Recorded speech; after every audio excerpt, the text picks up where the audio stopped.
Appreciation Day at Arlington Stadium, and the fans are appreciating more than just Nolan Ryan. They like the scoreboard, as the other game of the day that is being watched very closely involves the Detroit Tigers and the Chicago White Sox. And before the Rangers even take the field, Norm Hitzges, it's happy news. The Tigers have battered Cy Young candidate Jack McDowell to cover, knocking him out in the first inning. Big hits from Fielder and Davis. Detroit behind young John Doherty still hits in the first inning against reliever Kurt McCaskill, up 6-0. That takes some of the pressure off the Rangers, but on the other hand, not so, because the opportunity to gain a full game is right in front of Texas. Here's the Minnesota batting order. Chuck Knobloch will be at second base. Rich Becker, the rookie, in center field. Kirby Puckett in right. Shane Mack in left. Brian Harper, the catcher. Chip Hale, the designated hitter.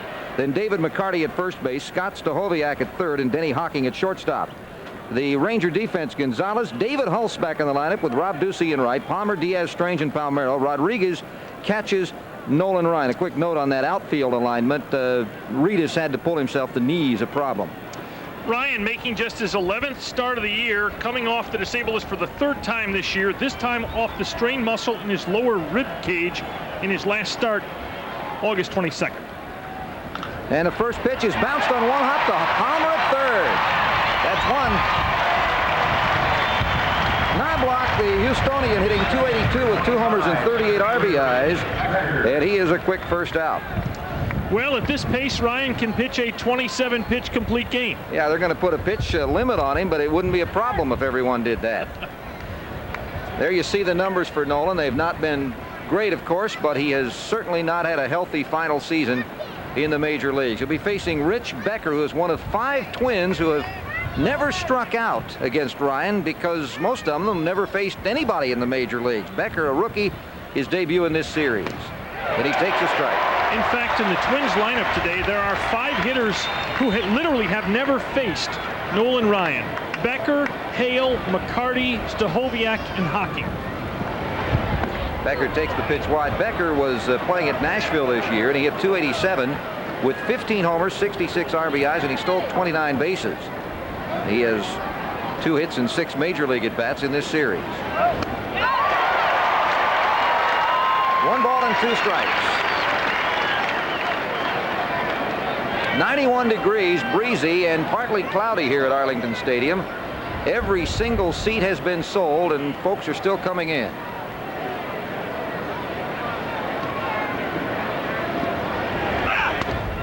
High fastball, and the count goes even. 2 balls and 2 strikes. Ryan had a simulated game that he pitched on Tuesday. He pronounced himself fit following that game. He had no problems with the rib cage muscle on the left side. Becker was born after Nolan Ryan had completed his 3rd major league season. Here's the 2-2. A little bit low. Home plate umpire is Durwood Merrill from Hooks, Texas. And by the way, that's really good news for Ryan. He's thrown 3 games with Durwood behind home plate, and every one of them has been a terrific game. In 24 innings with Durwood behind the plate, Ryan has struck out 33 men. Foul back.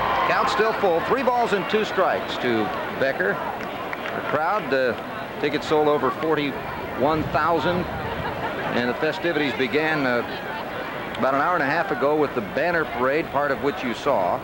Greg, this is going to be a red letter day in Dallas-Fort Worth. There will be more than 100,000 people pay their way into the Ranger-Cowboy combination afternoon games. 3 balls and 2 strikes to Becker with 1 out in the first. And he walks. Boy, a lot of patience for a kid facing Nolan Ryan on Nolan Ryan Appreciation Day. Well, Becker walked 94 times in 138 games at Nashville, so he's no stranger to knowing what the strike zone is. And Greg, you know what you got to love about Becker? This kid is 21 years old. This is a high school player in the major leagues after just 3 years. That is really rare. How long did it take Palmer? 5.5 years out of high school? It really tells you how good a player Becker's going to be. Kirby Puckett hit a grand slam home run, which gave the Twins a lead temporarily last night. 20 homers, 81 RBIs. You got to watch Becker at first with the 29 steals, and Ryan's inability to hold runners generally. Boy, pitches nice wide. Play by Rodriguez. Yeah, he saved a runner in scoring position. That was an outstanding play. This ball gets away from Pudge and most other catchers in the league a majority of the time. That's a terrific play. To short hop it and not even backhand it, getting underneath it was the tough part. And the count goes 2 balls and no strikes to Puckett. One thing that is tough to judge from simulated games that Nolan threw on Tuesday is actual control. To be quite honest, they have a designated player or coach that's calling balls and strikes, but they can usually be talked out of some of the close ones. So you really couldn't tell what kind of control Nolan had Tuesday or will have today. 2 balls and no strikes. So far, not good. You don't think Nolan gets the advantage of calls in simulated games? Is that what you're telling us? He occasionally will give one. But generally speaking, he'll say, that looked like a strike to me. And it's 3 balls and no strikes to Puckett. He's got to be careful here. Well, while the Twins lineup is populated by baby faces, the middle contains 3 rugged hitters. Going on the 3-0, and he fouls it back. 3 balls and 1 strike. Because the middle of this lineup, Puckett, Mack, and Harper are all healthy, and they're all hitting well right now. Well, and Puckett against the Rangers has hit homers in 3 of his last 4 games against the Rangers. Well, that's been his career, though. Puckett's whole career, he's tortured Texas. Not quite 3 out of every 4. No. He's a 3 balls and a strike. .310 hitter for his career with 14 homers against Texas. That pitch is wide. Now, that average, I think, is a little under his. Yeah, it's under his career average, 321. Greg, this is a great spot if the Twins want to run Becker. He's got good speed. Puckett's ahead in the count. Good spot to run Becker. Doesn't go. The pitch is a strike. 3 balls and 2 strikes. I'm not sure what Kirby was complaining on that pitch about. Maybe he was just saying it was a good pitch because it's hard to throw one low to him. Maybe that movement. That almost came back around the outside. I don't think Kirby thought that ball was at the knees. Count is full. Usually the hitter will say something like, hey, that's Nolan Ryan. He doesn't need help. At first base on the 3-2 pitch, you can almost be sure that Becker's going to give it a shot. A couple of reasons. One, Tom Kelly wants to see what kind of a base runner he really has. He stole 29 in Double-A, but that was Double-A. And you got a good hitter here, so you've got to send him on 3-2. And they do. Swing and a miss. Puncher's throw. Out. Double play. Terrible pitch that Puckett swings at, but Rodriguez nails the run. The top of the first is over. Rangers coming up. We'll check the order.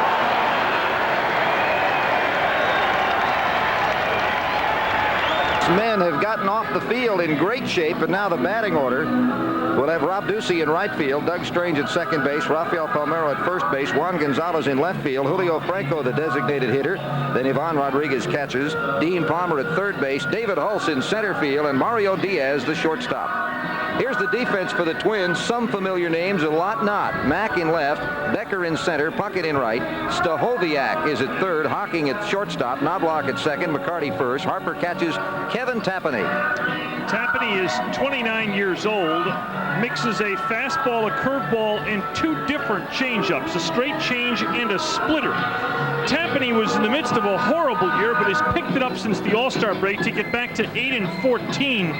Tapani has won 5 and lost 3 in his last 11, and his earned run average is in the 3s. This is one durable, terrific young pitcher. He has not missed a start since August of 1990. That's a span of 101 consecutive starts.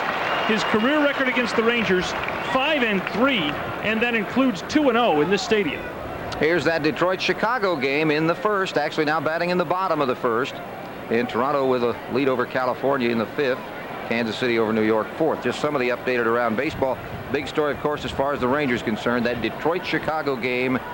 Now the Rangers need to score some runs. Rob Ducey, 333, no homers, 6 RBIs. He's had a habit of leading off ball games with hits, and he takes the first pitch for a strike. He started 10 of the last 13 games in center, starts this one in right.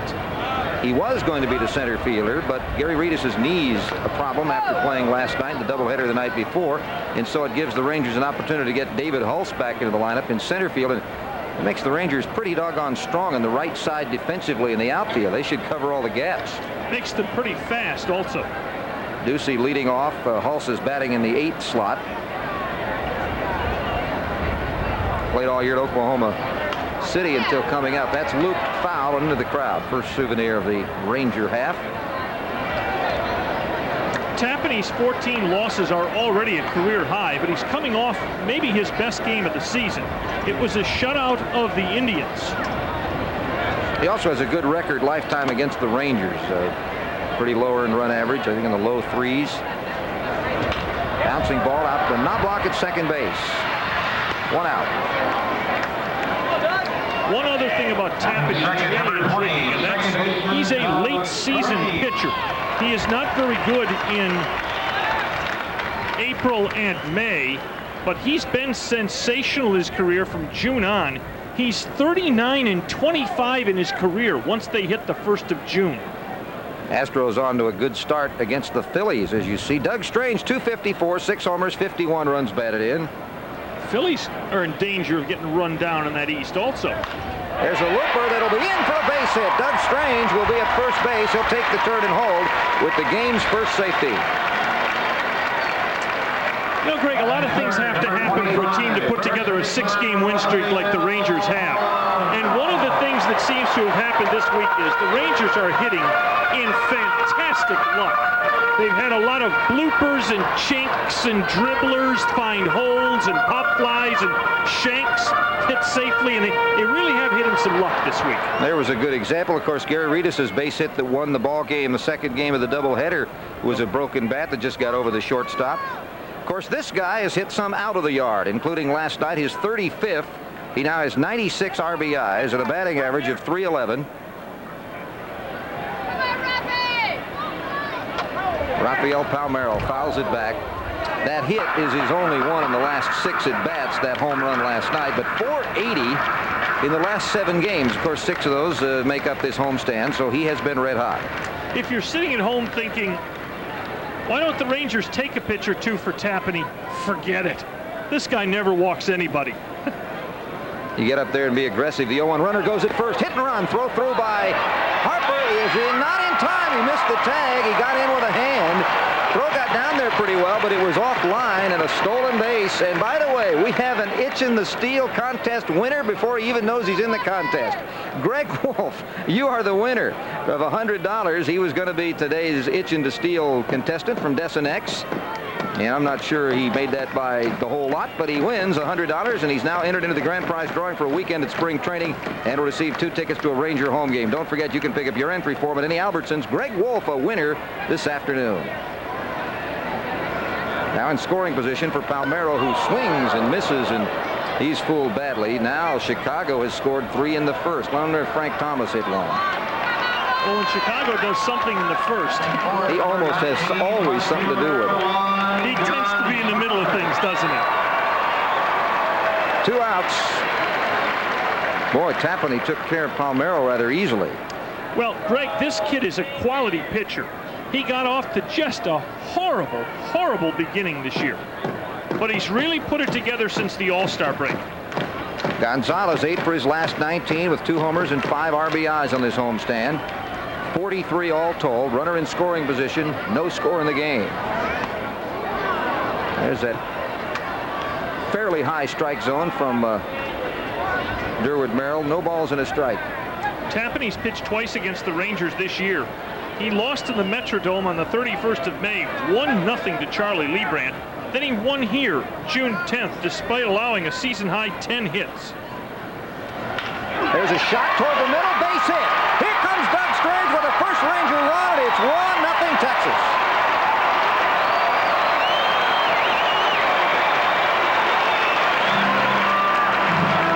Now let's flip the coin over. In Chicago, they're going to see a run go up in the bottom of the first for the Rangers. They're going to say, I wonder if Juan Gonzalez did anything. Well, he just did something. RBI number 110.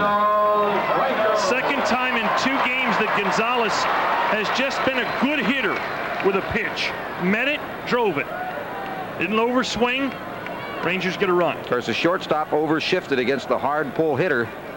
And that gave him some room. And Doug Strange, who had the Ranger first hit on a stolen base, comes home, and Rangers manufactured that one with a couple of singles. Here's Julio Franco.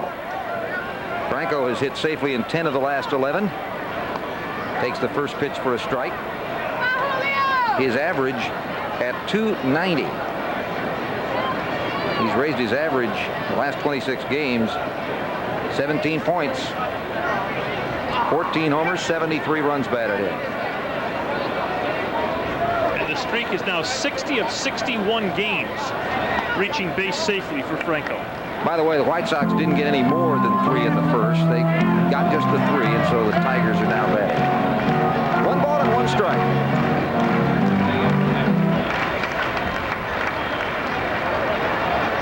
Gonzalez at first base. Franco the hitter. Rangers leading 1-0, bottom of the first. In tight. Rangers today going for what would be a season best 7-game win streak. Well, if you're going to win big prizes, you got to have a streak, and the Rangers are having it now, and they need it to continue. They've still got 3 more home games on this stand, Monday, Tuesday, and Wednesday. We'll have all of them for you, including Tuesday night when Norm and I go back out in the center field bleachers. Hope you join us. Definitely come out and see us Tuesday night. Meanwhile, Franco, whose contract is up at the end of the season, saying he wants to be a second baseman again next year. I'm not sure that's the role the Rangers would want him back in, but he says he wants to play second base for somebody next year. One gets the feeling that statement made to maybe increase his bargaining power with some national teams, national league. Oh, I think there's positions he could play, but I don't see the middle infield anymore. Here's the 3-1, and that pitch is a ball. No, I don't either. With the nimbleness necessary for middle infield play, Julio's knees, while they're better, a lot better, that's not a position you'd like to trust Julio full-time in, you wouldn't think. Mahler with a big homer there. You know, we're hearing a lot of people writing off Canseco as being an outfielder, and the reality is that may be premature. He's not a pitcher. Pitchers have come back from that surgery, which, by the way, you notice in the national press they keep saying he had shoulder surgery in a couple places. Well, yes. It was elbow. But pitchers have come back from that, and 18 months that quickly. Well, he's not a pitcher. Amen. The last time we saw him, he certified that. He is not a pitcher. The point I'm making is don't automatically think that he can't play the outfield anymore. And again, like we mentioned the other night, Kevin Kennedy saying Friday morning on our talk show that he'd already talked to Canseco, who said he was receptive to converting to first base next year if the Rangers needed him to do it. 1 ball and no strikes to Ivan Rodriguez. Swings and misses. Ivan having a little trouble over the last few games. Hitless in his last 13 at-bats and 2 for his last 19. So he needs to get straightened away. The Rangers could use a base hit here. 1 ball and 1 strike.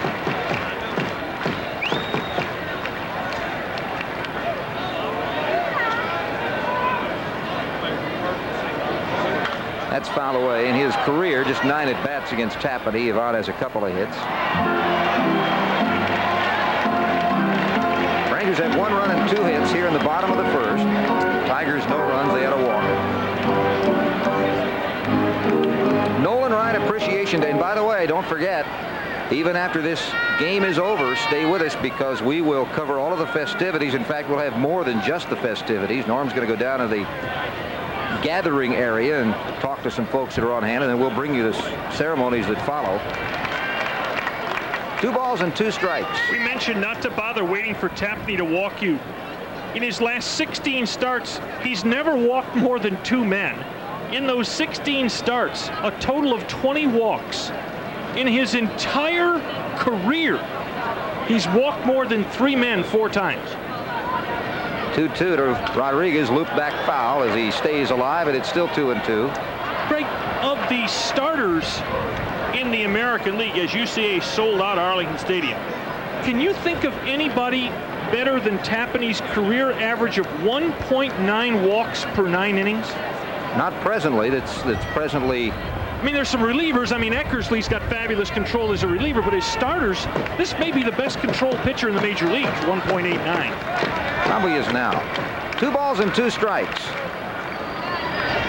Fouled away to stay alive. Pud's doing a good job shortening the swing just a little bit to spoil a few, waiting for that mistake that he hopes Tapani can come through with. Tapani a native of Iowa, facing a young but hard-slugging native of Puerto Rico. One more thing Tapani's been doing much better of late. He's been keeping the ball in the park. 6 of his last 8 starts, he hasn't yielded a home. Runners going. Pitch is driven to left field high and deep and back. And the wind is going to bring it into Shane Mack's glove. And that retires this side as we take a look at Nolan Ryan's great moment, his 5,000th strikeout.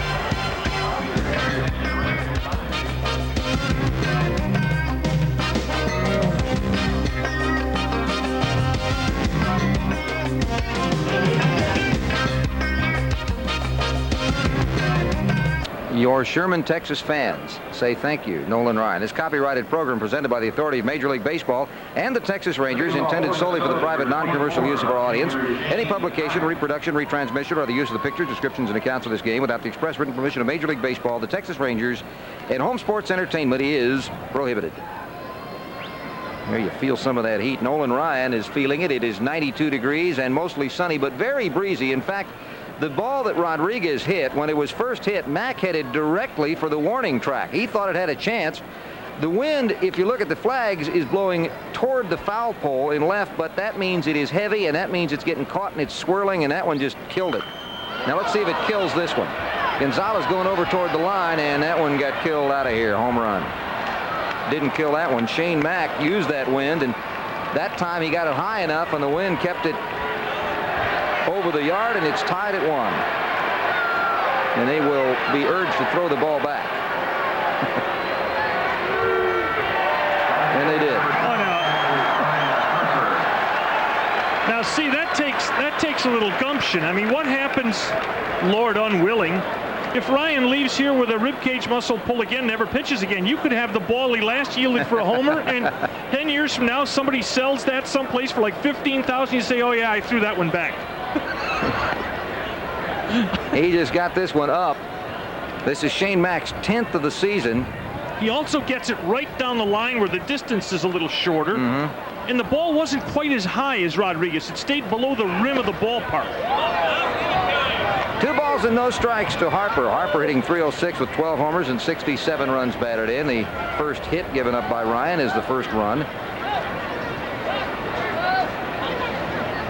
4th home run he surrendered this year. There's a fist job to right field. Doug Strange has to race back. Still going, and he takes it again. He is Mr. Pop Fly Specialist.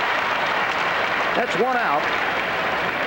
Go fish at Long John Silver's, where right now you can go for one of 3 great special meals, each just $1.99 at Long John Silver's, where America goes for fish. Today's game also brought to you by the Dallas Morning News. Catch all the action in Sports Day every day only in the Dallas Morning News. The hitter is Chip Hale, the designated hitter. .317, 3 homers, 21 runs batted in. Another one of the young players this club is taking a look at. Strike on the first pitch, 5 for 151 in the last 57 games. He came up in June. Wait a minute. What'd you say there? 5 for 151? I said 51 for 151, didn't I? I was going to say, no, you said 5. I was going to say, now there is a slump. Yeah, well, he's just the opposite. 338. No balls and 2 strikes. People listening out there saying, why are they playing this Yahoo? Well, one reason they're playing him, despite the fact that he is actually hitting .338 over the last number of games, is Kent Hrbek isn't here. That's a swing and a foul tip. There's an update again from the pennant races. The Astros with a big lead over Philadelphia. Montreal win could pull them within 5. Hrbek has a sick daughter. Let me finish that. That's one of the reasons we haven't seen him at all. And Steve Balboni, mammoth first baseman for the Rangers, also not here. Home in New Jersey with, like Hrbek, an illness in the family. No balls and 2 strikes to Hale. This is outside. The way Manny Lee not playing again today, even if Manny were well, you get a feeling Kevin wouldn't play him. With the way Mario Diaz has played the last few days, Manny bothered by the flu this weekend. No, Mario's back to being Super Mario again once the mumps passed, or the chicken pox. Missing outside. Ryan trying to paint the corner. The count is 2-2. There's 1 out in the second, 1 run in on Shane Mack's solo homer. The game is tied at 1. Did you see the note that last night was the 900th Ranger win in Arlington Stadium? Well, they've got a chance for 910 if they win out. They've got 10 more games. Here's the 2-2. This is what hurts. Nolan, you know, we've seen this pattern. He'll get ahead of somebody, and then he just can't put him away. He tries to make that perfect pitch. He's not the only pitcher that sometimes has that problem, but this Twin team has got a bunch of takers. Well, except for Kirby Puckett. Yeah, who should have taken, by the way, and would have had Ryan in big trouble in the first inning. He'd taken a bad pitch on 3-2. Missed. Had him 0-2 and lost him. What bothers you here is not only the base runner when you were way ahead in the count, but again, you go back to the thought the Rangers are going to go 90 to 100 pitches with Ryan today, and there's a half dozen to hail without getting an out. He'll face another man that he has never faced before, David McCarty, like Knobloch, a Texan by way of Stanford University. He's from the Houston area, went to Sharpstown High School. Knobloch went to Bel Air. McCarty hitting .230 with a homer and 14 runs batted in. There's a strike on the inside corner. Boy, has that Stanford program started to produce players or what? They've really had some good ones. They've won a couple national championships. They've had good pitchers. They've had good hitters. I mean, Musina. No, Musina. You know Helling. You know Sprague, who was a third baseman there, and they tried to turn him into a catcher, and he's back as a third baseman again in Toronto. You got this guy, McCarty. Baltimore's got one. He's an outfielder. Jeffrey Hammonds. Well, they've got another one too. But yeah, there's another. Paul Carey. That's the other one. In fact, he won one of the College World Series championships with a big homer. Yeah, they really have a wonderful program going out at Stanford. There's a strike. Beauty. 1 ball and 2 strikes on McCarty. Against Ryan this year, he's allowing opponents to hit only .219. Even with all the struggles with injuries, this league is still only hitting .219 against Ryan in his 10 starts. 1 ball and 2 strikes. Short lead at first. Little chopper. It is a foul ball now. Or is he out? He ran into the ball in foul territory. What happened there was McCarty ran into the ball where it was in foul territory, and there may be a little discussion here. Tom Kelly is coming out. You can't hit the ball while you're out of the batter's box in fair territory. In fair territory, that's right. And McCarty's saying, wait a minute here. Ooh, David's unhappy. Umpire didn't see him. Third base umpire's ignoring it, and Durwood Merrill didn't see him. Second base umpire did, but he's not paying attention. Otherwise, he would have been ejected. Wayne Terwilliger at first base is trying to get the first base umpire, Drew Coble, to help here. It either didn't hit him. He's acting like it hit him. Yeah, that's the call. You know, I think that's the call. Of course, now there was an interference possibility, but I think he was calling that it hit him. Exactly. Merrill's call, he pointed at McCarty and then signaled out, indicating that the ball hit McCarty in fair territory. Well, the first thing McCarty did wrong was he's got to go to foul territory there. He puts himself in danger when he runs in fair territory. If that ball kicks foul, hits McCarty, it's simply nothing more than a foul ball. Yeah, the putout goes to the catcher. I'm wondering, though, I think really, the more I look at that, I'm thinking he could have called interference on that, too, not allowing Rodriguez to field the ball. But I think my first judgment was that it was because he thought it hit him in fair territory. In any event, there are 2 outs, and the hitter is Stachowiak. By the way, Montreal has gotten a run in the bottom of the 6th to lead Cincinnati 2-1 and continues to hit as that race conceivably tightens another game. Hale is at first. The pitch is wide. And the count 2 balls and no strikes to Stachowiak, who made his major league debut on this series. 143 so far, 1 hit. And the Tiger game against the White Sox has now gone to the top of the 3rd. So Doherty has settled down and it's still 6-3 Detroit, top 3. Stachowiak played this year at Nashville with .272, 12 homers, 56 runs batted in. Fly ball curving into the stands. Greg, just in case people want to write down tentative Ryan starts for the rest of the season. Here, and this is really tentative, as you well know, with all the injuries and the Ranger staff. Tentatively, After today, he starts the 18th of September at California, the 24th of September at Chicago, and the 29th of September here. That would be it if everything falls together, and he doesn't fall apart. You want some intrigue? You want a real piece of intrigue? If the Rangers and White Sox tie at the end of the season and they go to a one-game playoff, it would be Ryan's turn to pitch. That would be very, very significant. Certainly, if he's healthy and going hard at that point. 3 balls and a strike here to Stahoviak. Struck him out, and he joins the list. That's only strike 2. Check that. He's not on it yet. I jumped the gun. Well, I believe the board did also. Yeah, it had 2 strikes on 1 early. It is now 3 balls and 2 strikes.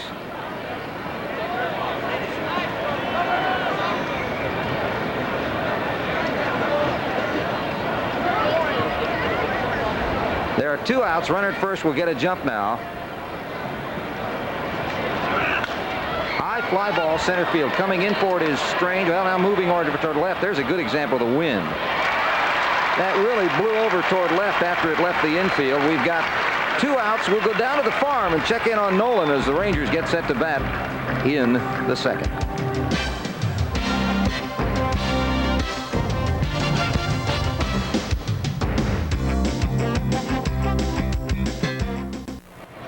Is Dean Palmer as he leads off in the bottom of the second. Dean 239, 28 homers, 84 runs batted in.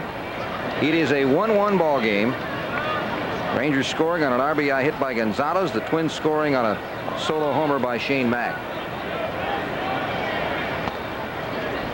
1 ball and a strike to Palmer.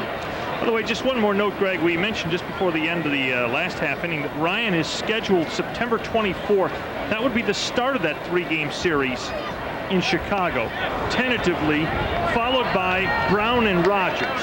And that's, again, we stress this is all tentative right now. That's if the 5 men that are in the rotation now all are able to hang together and stay healthy. 1 ball and 2 strikes. Palmer stays off the pitch outside. Here's an update now. They're in the bottom of the 3rd. Toronto trying to move around and take some ground in the east. Ball's lined into left field for a base hit. Stopped by Mack on 1 hop. Palmer with the Rangers' 3rd single. With David Hulse coming up and Palmer at first base, the Rangers want to try some things. They certainly can. Kansas City giving New York trouble. Everybody's given the Yankees trouble lately. Or the Yankees may look back at this week and say this is where it disappeared on us. That trip to Chicago and Kansas City. David Hulse has not started for 13 games due to problems with his left hamstring. He did pinch hit and had a very key pinch hit in a Ranger victory in Boston. But he has been sidelined for 13. Swings and misses at the first one. Hulse, before it all, was in a really good run. He's dragged his batting average up from 264 to 289 over a 45-game stretch and is hit in 33 of the last 38. Still has 24 steals and 10 triples despite a lot of gimpiness of late. Got a bunt. Oh, David normally a very good bunter, but not always a sacrificer. He's good for bunting for a hit, and he was trying to sacrifice, and if you were watching that closely, you saw he made a cardinal error. He didn't really get the head of the bat out in front, and he fouled it. No balls and 2 strikes. And again, Hulse was not supposed to be in the lineup, as Greg told you earlier. He was a very late insertion in the 8 hole. They moved Doug Strange, who was scheduled to hit 8, up to number 2 to replace Reedus. No balls and 2 strikes. David slaps it foul past Dave Oliver. And there are a number of extra photographers lined up along the sides of the barrier, keeping the box seat patrons from the field. And there you see them. It is a big night. There are a lot of freelance photographers that are working tonight and today, because there are a couple of big sporting events Norm mentioned, both going on here, and they're always very fully staffed. Yeah. and a rematch of the Super Bowl champions just across town, basically. No balls and 2 strikes to David, and he takes it inside. 1 ball and 2 strikes. Greg, I say this in all honesty. I listened to some of the radio sports talk shows this morning, and for the first time since I've been a reporter in this market, I heard people call and say, "Oh, the heck with the Cowboys. They've got 14 games left this year. We're going to go out and see Ryan play. watch him on TV." 1 ball and 2 strikes. Palmer goes. Swing and a miss. The throw from Harper is not there. Did he stay on the base? Yes! Stolen base. Boy, Dean has had a lot of trouble with oversliding. He got called out on an overslide the other night. Would have gotten called out at third when he overslid later in Friday night's game, and almost got called out here for oversliding. He grabs it, and he just holds on. Although, to be honest, I'm not quite sure how John Hirschbeck could tell. No, I don't think John could either. I think that was the, I have to see it to believe it. Well, here's a good person to have on with a runner in scoring position, Mario Diaz. Has he been doing the job? He started now 4 straight games at short, 7 for his last 12. His average has gone up 20 points. He fouls the ball into the stands. You know, with all the other awards, I'm certainly not fucking the baseball ad awards, but shouldn't there be an award for you got that kind of production from him of the year award? No balls and a strike. See the quote in the paper, Tom Kelly, he said on the Twins bench yesterday, Mario doing all this damage in this series, they were all saying, Manny who? It's on the Twins bench. That may be a little closer to the truth for Manny than he wants to realize also. Mario keeps playing like this. Manny's going to have a hard time getting minutes. Here's the 1-1. There's his strike. Took a little bit off. Took it right down the pipe. One other thing that has made Mario so effective is he gets the bat on the ball. Now, certainly a 277 hitter means he doesn't always get hits, but I think he struck out, what, about 12 times. In over 200 at-bats.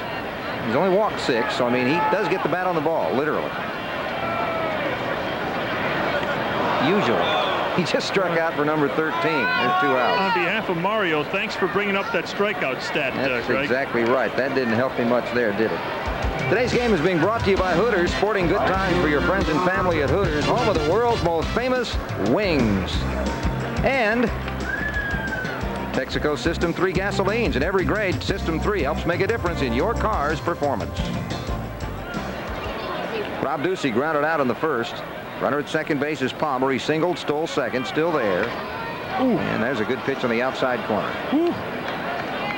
Tapani's thrown some dynamite splitters this inning. It's funny, that pitch that we refer to as a split finger or a fork ball or a split fingered fastball, you can throw it at different speeds. Tapani uses it as a changeup.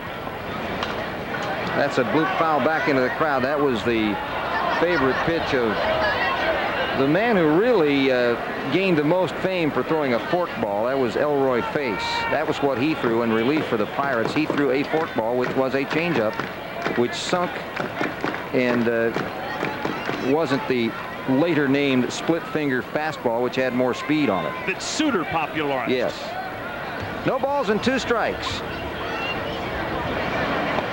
Yeah, the split finger has undergone, forkball split finger, what do you would call it, has undergone a sort of a metamorphosis from a changeup off speed to a power pitch for people like Suter and Morris and Scott, and then back to, for Tapani, a really effective off-speed pitch. 1-2 pitch to Ducey. Stays off, and he's even in the count, 2-2. It's 1-1 here. Well, this is the situation where Tapani, most pitchers go to curveball, fastball when they get even an account. Tapani will often go back to the split finger changeup in this situation and wear it outside. Here's the 2-2 pitch. There it is. Left it high, and it was fouled back just into the upper deck right behind home plate. Obviously a pretty nice catch by the reaction of the fans. Either that or a really good-looking person. Can't tell the difference sometimes. Usually they're running down the aisles behind the box seats when they get the greatest reaction. 2 balls and 2 strikes. Palmer at second base. The game is even at 1. There it is again. 3 strikeouts in a row after the base hit, and the 3 out of the 4 that he has struck out come in this inning. We've played 2. It's 1-1.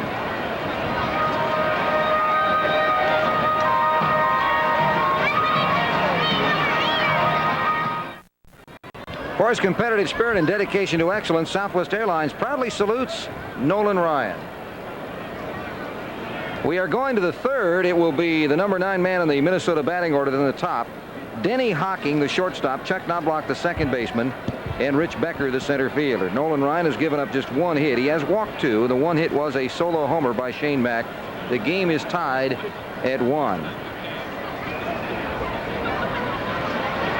Hocking takes a strike on the outside. Hocking, another one of these that Nolan will be facing, and will be facing him for the first time. His major league debut was in game 1 of the doubleheader.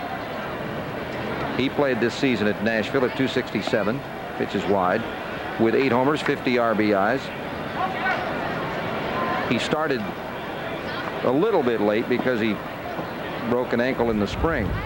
1 ball and 1 strike. He still got 107 games in at Nashville.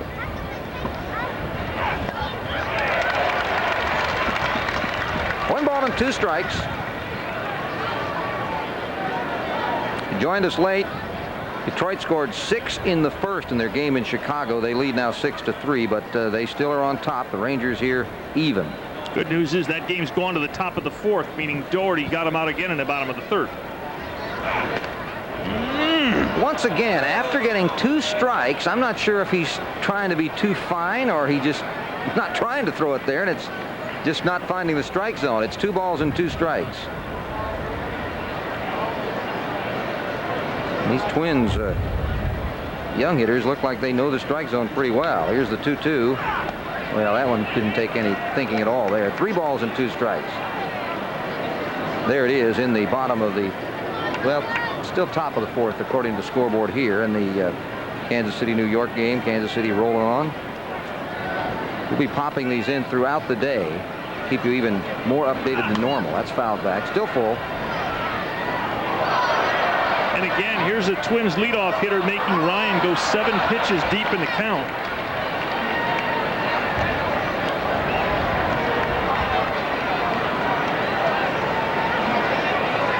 Temperature's actually gone up a degree since game time on the big board. It's 93 right now. Here's the full count pitch with the leadoff man. Slapped into left field for a base hit, and that's a memory that he'll remember because he's going to get a double. The outfield was playing shallow, and Hocking goes into second base on a ball that gapped. Not only were they playing shallow, they had the overshift on, and Gonzalez was way over more toward the line and couldn't get to that ball. He got out there quickly. Seldom do you see a ball on grass do this, but when you see a ball hit on the line that hits the outfield grass and still gets up the gap, you know that ball was smoked. Hocking saying, how'd this guy stay in the major leagues 27 years with that kind of stuff? Yeah, he's going to remember that he got a base hit off Nolan Ryan. Here's Chuck Knobloch now with a runner in scoring position. That's the tiebreaker. Knobloch has not had a good series. He usually does pretty well here. Hits the ball high in the air to right field. Runner at second tagging. This is short, though. Ducey makes the catch, and the fire across is right there. Oh, boy. Oh, that was a strike. It wasn't classic textbook because it was maybe a little high. There was no way in the world anybody cuts it, but if they're going to be on target like that, who cares? Look at this throw. Greg, we've remarked over the last week and a half since Ducey's been here, this guy looks like he has really good tools. Center fielder Rich Becker. Hey, Greg, I got a question for you. Ryan's on a pitch count. He's struggling to throw strikes. You got a leadoff man on with a double, and Knobloch swings at the first pitch again. That's 2 first pitch outs. Knobloch's a very good player, but wouldn't you have a temptation to take one there or consider dropping a bunt or... Well, there are 2 ways to look at it. The way you're looking at it, and also the way is that he's going to lay it in here because he doesn't want to walk me. He wants to get ahead of me, and apparently that's what the pitch looked like to Knobloch. He also wouldn't have mind hitting it to the right side as he did to get the runner to third. That was really his primary purpose. There's a swing and a miss. Rich Becker. Becker walked the first time up. But Becker's got a swing like he's got a set of Walt Riniak batting tapes at home. Yeah, doesn't he? He's got the Riniak release and fly. He led Nashville in runs, total base, triples, and walk. By the way, that's the Nashville Double-A team. There were 2 teams in Nashville this year. Off the end of the bat, tough play for Palmer.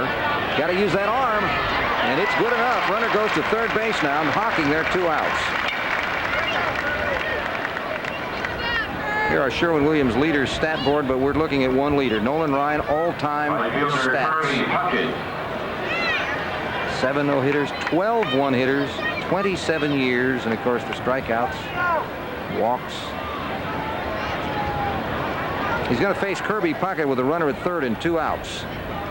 He struck Kirby out the first time, struck him out into a double play as Becker was thrown out trying to take second base. With Tapani looking like in the second inning he'd really settled in with his stuff. Important not to fall behind the Twins here. I think the big thing, I think you're right, don't fall behind them, certainly by not more than a run or 2, because Tapani's not likely going to pitch a complete game. You get to the bullpen, you got a whole different set of circumstances, but you don't want to be too far back.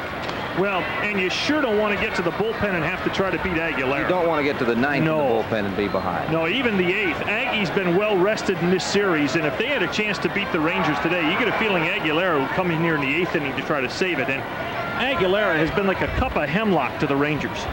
1 ball and no strikes to Puckett. Broken bat, Blue. Can Strange get to it? Yes, sir. That retires the side. No runs, a leadoff double. 1 left. We go to the bottom of the 3rd. Rangers have Strange, Palmeiro, and Gonzalez in this 1-1 tie. Dixon enters the home run prediction contest. Rangers coming up in the 3rd with a 1-1 ball game. It'll be the 2, 3, and 4 hitters against Frank Tapani, who gave up a leadoff hit to Palmer in the 2nd, but then successively struck out Hulse, Diaz, and Ducey. He has 4 strikeouts. Palmeiro, the other that he fanned in the 1st. Strange singled and stole a base and scored the Ranger run the first time up.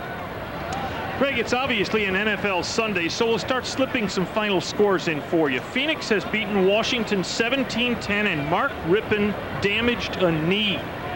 Left, and we'll get a report later on tonight. Preliminary prognosis, torn ligament. Strange going to try to bunt. If that pitch had been over the strike zone, that would have been a good one to drag because it was inside, but it was too far in, and it's 1 ball and a strike. Giants bounced Tampa Bay around 23-7. Indianapolis beat Cincinnati 9-6. That was the Indianapolis Indians of AAA and the Cincinnati Reds, their parent club, right? And Philadelphia goes into Green Bay and rallies for 13 fourth-quarter points to beat the Packers 20-17. 2 balls and a strike to Doug Strange, leading off the 3rd in a 1-1 tie. Bouncing ball to Knobloch at 2nd. 1 out. Reminder that today's game is being brought to you by Chevron, the only gasoline with Techroline. Chevron, simply smarter.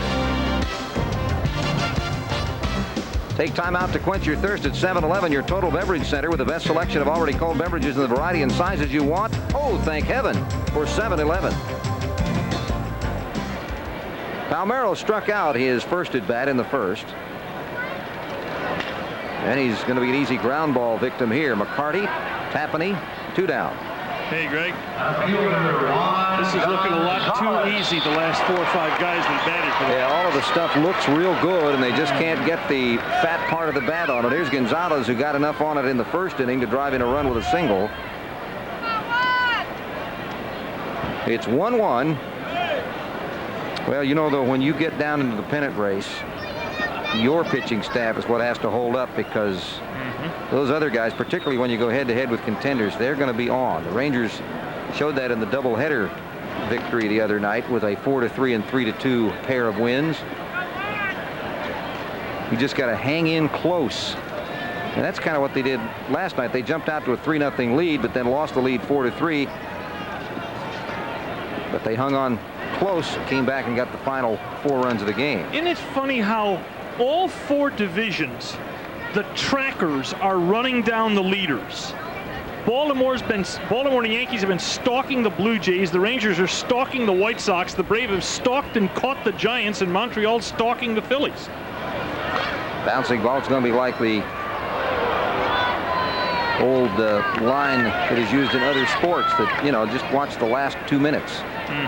Because it's getting that way, the way the teams that have the big leads are having trouble late. And it's primarily because someone else is getting red hot. That's the key. Early in the year, maybe no one else was hot at all. Yeah, like they say at the racetrack, ooh, where's the finish line? Staying alive, and he fouls it away. Gonzalez. We hope to have Juan as one of the 2 portions of Sports Talk tomorrow night. Tony Casillas would be the first portion with Norm, and then we'd have a conversation with Juan Gonzalez leading into the first game of the 3-game series with the Cleveland Indians. And that all gets underway tomorrow night. Sports Talk at 7. That'll be Brown versus Mesa. We will also have Tuesday night's game. Our game in the bleachers is Rogers versus Clark, and our Wednesday night game is Leibrandt versus Ojeda. High on the pitch, 2 balls and 2 strikes. Now again, this is where Tapani, even in the count, will sometimes pitch a little backward. He will go back to the split finger off speed. Well, I think he'd go to that off, even if that was his other pattern against Gonzalez. Well, he missed wide, and it's 3 balls and 2 strikes. He went to the curveball, a pitch, by the way, that Juan's been biting on of late. Here, if you're the pitcher, you don't throw him a fastball. You throw him the split finger. You throw him the curveball away. You don't throw him a fastball, and Juan's got to be aware of it and make sure it's a strike. And it wasn't, and he struck out. That's the problem. 1, 2, 3 in the third. We go to the fourth. It is 1-1, Twins and Rangers.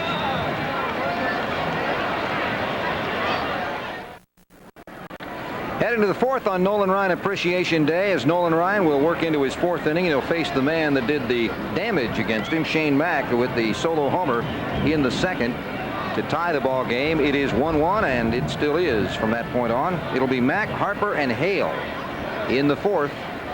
Twins have 2 hits, the homer and the double by Hocking.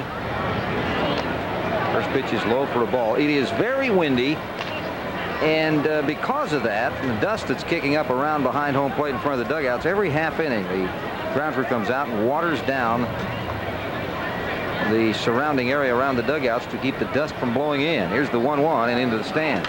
High pop. Wind will take that one way out of play. There you see the jam-packed stands. Sellout last night, and 28,000 plus for the doubleheader Friday, and a sellout again today. Rangers will finally catch up with last year's attendance. Here's the 3-1, or 1-1, I should say. Fouled into the crowd. Oh, was that one a shot? You know, go ahead. Well, I was going to say, up until today, they were running a little behind last year's attendance, but they've certainly caught it now. And you get a feeling with the pennant race the way it is, they'll go well past it. Has Mack hit some bullets during this series? Golly. He hit nothing but ropes in the doubleheader the other night. He's been a good hitter, is a good hitter. Here's the 1-2 pitch. Chopper to the right side, backing on the high hop, getting a true hop. Doug Strange fires it across, 1 out. Normally that's risky to back up on the ball, but Doug got good hops. There are 2 outs, and Brian Harper will be the catcher. Will be the hitter now. He's popped into the glove of Strange his first time up.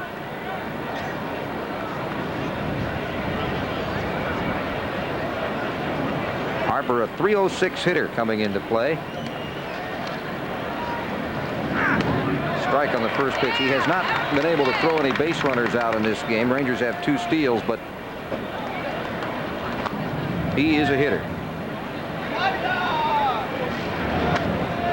Backed off the curve, it was high.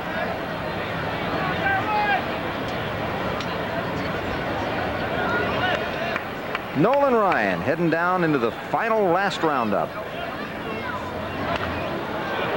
Waited on a change. Oh, that was foul, and not by much. He waited on a changeup, and he just about got himself a double.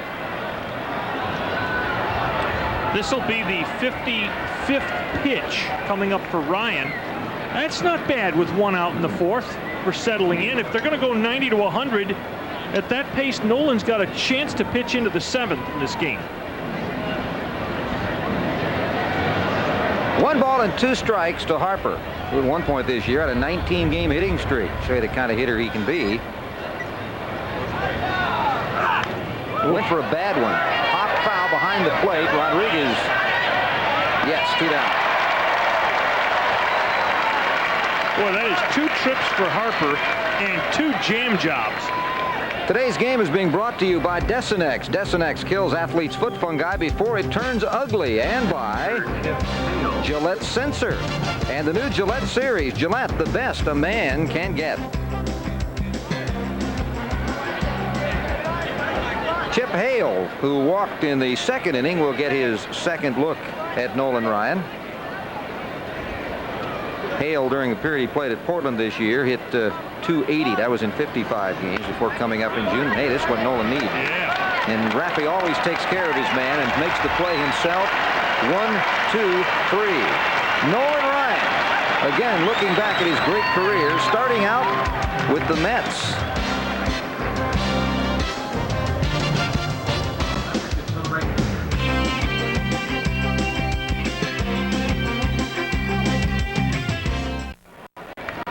All even 1-1 here in Arlington Stadium on Nolan Ryan Appreciation Day. The man himself is on the mound for the Rangers as they bat here in the 4th. Franco, Rodriguez, and Palmer up against Kevin Tapani, who has been superb since giving up a leadoff single in the 2nd to Palmer. He has 4 strikeouts out of 6 outs. Nobody else has been on base since that point. We talked about Franco earlier, saying he'd like to play second base for somebody next year. Obviously, he's a free agent. He'd like everybody to bid for him. But he also said, this is interesting, you know, if the Rangers don't re-sign Palmeiro, if you want me to play first base, tell me so I can go to the Dominican Republic and play first base there in the off-season to get ready for spring training. To be honest, he ought to be going there regardless and playing something other than second base. Yeah. Foul back, 2 balls and a strike, third base, first base. Those are the 2 that you come to mind. Yeah, to be really blatantly honest about this, Julio wasn't a good second baseman when he was healthy. He had lost a lot of range. There's an update, simply the inning update, because it's still 6-3, and that is top 5. By the way, that should not be construed to say anything about his bat. No. This guy can hit. When we're talking about him as a second baseman, we're talking defense only. There's a shot, and it's off the glove of Knobloch. He makes the play anyway. Chuck Knobloch staying right with it like a juggler. And there's 1 out. Well, you're taught to keep it in front of you. And it took everything Knobloch had to keep this one in front of him. Even had time to take a glance to see how much room and time he was going to have. Trick play, huh, Chuck? Here's Rodriguez, who flied to left, hit the ball high in the air with about the kind of wind we have now, which, if you look at the flags, is blowing toward left, but it's blowing so hard it's swirling. There's a drive towards center, deep. Becker, track, 2 outs. Here's the Coors Light upcoming Rangers schedule on HSE. Starting tomorrow through Wednesday, the Cleveland Indians will be in. Albert Bell and Carlos Baerga and company.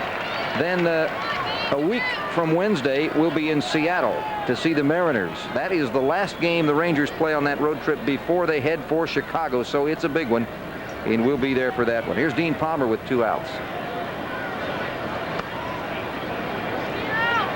1 ball and no strikes. You know, the Rangers don't play many day games.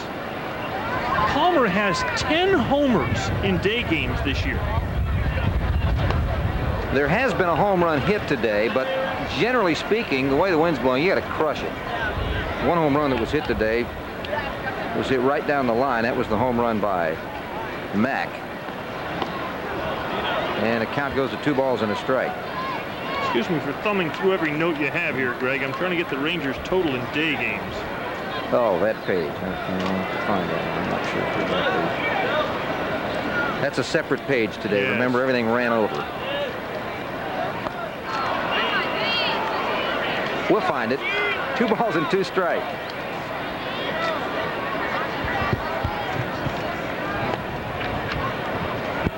there it is. Attaboy, Greg. Thank you. This club's played 31 day games, and Palmer has 10 homers. Well, it isn't hard to project that out to about a 55-homer season if they played all-day games. Well, let's see. The Giants play a lot of them. The Cubs play a lot of them, so maybe he might want to. And Greg, he's got 36 runs batted in 31 day games. It's foul ball. In this day game, he has 1 hit and a stolen base, single. Don't ever trade this guy to the Cubs. That's amazing. In 31 day games this year, Palmer 10 homers and 36 runs batted in. Oops, he forgot it was a day game. That retires the side. Looked like he was in the dark there, didn't it? As Tapani finishes with a strikeout, his second consecutive 1-2-3 inning. We played 4. It's 1-1 in Arlington. Delta Airlines, Mostly cloudy day with the sun coming through most of the time, however. Here's David McCarty leading off the 5th inning for the Twins. Ooh, he fouls that one off Rodriguez. Rodriguez was involved in McCarty's first at bat as he hit a ball out in front of the plate. Was called out for either running into the ball while it was in fair territory or interference, but he was out, and the put out went to Rodriguez. No balls and a strike. Well, he waited on that one, but he just bounced it to Palmeiro at first. There is 1 out. Join us at any Metroplex Bally's President's Health Club and receive a 2-week mini membership free. For more information, call 1-800-WORKOUT. Here's Norm now with the Bally's notes. Seattle lefty Randy Johnson has 4 starts left, and he needs 38 strikeouts to become the 9th American League pitcher to reach 300 in season. Baltimore's activated pitcher Rick Sutcliffe, and they're saying that Sutcliffe will start in the bullpen, but could conceivably start a few games very late in the season. If he's on target, he can be that veteran that can help them, although before he went out, he wasn't pitching very well. A lot of that blamed on the knee that he had repaired arthroscopically about 3 weeks ago. Stahoviak flied to left his first time. 1 ball and no strikes. Meanwhile, hasn't Ryan just been terrific off the DL? He's allowed only 2 hits. Unfortunately, one was a solo homer by Shane Mack. He's retired the last 7 that he has faced. But it's 3 balls and no strikes here to Stahoviak. Across town, Carwell Gardner's taken a swing pass out of the backfield from Jim Kelly and scored. Carwell Gardner. Who? About a 250-pound boxcar that plays fullback for the Bills out of Louisville, I think. And they lead the Cowboys 7-0. 3 balls and no strikes to Stahoviak. There's 1. Stahoviak, if he looks big, it's because your television is adjusted properly. He is. He is about 6'5", weighs 210, but hasn't really shown huge power numbers in the minors. And he's on. That's the 3rd walk given up by Ryan. He has only 1 strikeout. That is now 63 pitches for Ryan here with 1 out in the 5th. No, golly, with as nice and breezy a day as this is. Uh-oh, here comes Kennedy. I wonder if he called him.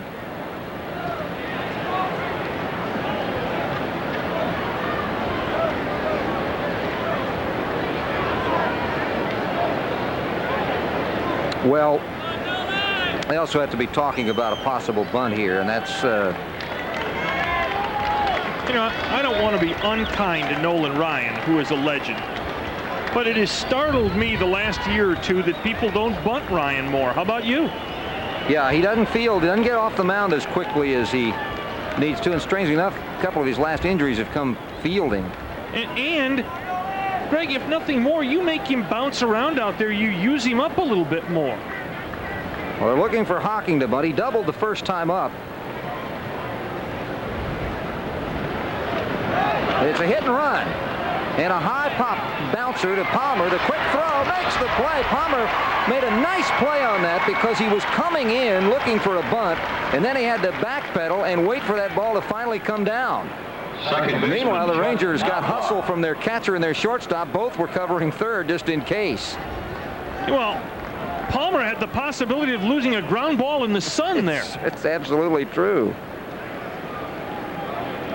Well, Tom Kelly figuring they're looking for us to bunt, so we're going to chop the ball with a guy who can handle the bat a little bit, Denny Hawkins. Second base, Stahoviak now with 2 outs. You know, if Hawking had hit that ball a little harder, Greg, that would have scored a run. If it hops over Palmer's head and rolls down the left field line with the runner on the move, that wasn't very far from a big-time play for the Twins. Here's Knobloch, who is 0 for 2. Swing at the first pitch. No. This time he saw it was a ball. Nobbers jumped on the first pitch 2 times in a row. And again, the Twins jumping on first pitches here. Ryan only used 9 pitches last inning, and this will be the 9th pitch of this inning. Again, though, 10th pitch of this inning. Again, though, he's got a runner in scoring position in a 1-1 game. Knobloch takes a strike on the bender. 1 ball and 1 strike. Apparently there was no cause for concern when Kennedy went out to the mound because there's been no shuffling in the bullpen. No, it must have been a strategy call because they were expecting the bunt. They wanted to be sure they were all together as to how they were going to play it. 1 ball and 1 strike.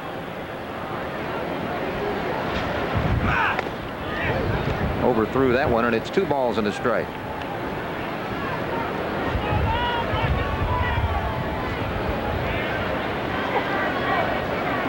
Nolan, like most pitchers, would probably not have minded had Nolan Ryan Appreciation Day been a night at about 75 degrees. But didn't work out that way. 2 balls and a strike. Fouled into the crowd. It's even 2-2.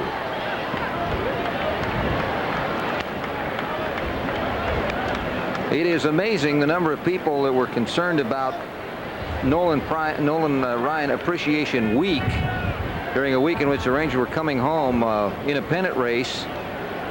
They better have one next time they come home because they haven't lost a game during Nolan Ryan Appreciation Week. A lot of distractions, huh? Shoot, just pick somebody. Let's have a Mario Diaz Appreciation Week. 2 balls and 2 strikes. Imagine you could work up some votes for a Rafael Palmeiro or Juan Gonzalez Appreciation Week around here. The last homestand is pretty much Stadium Appreciation Week, as it will be the last homestand ever.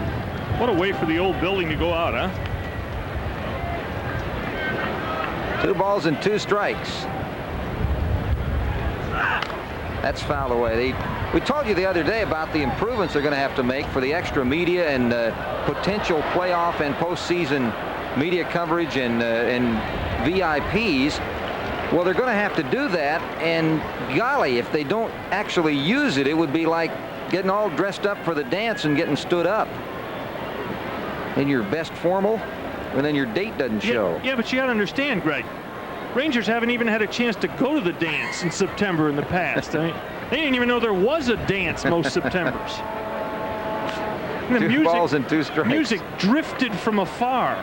There's a strikeout, a big one on Knobloch. Only Ryan's second, but when he needed it with a runner in scoring position, we have finished 4.5. The Rangers coming up in the bottom with Hulse, Diaz, and Ducey in a 1-1 game.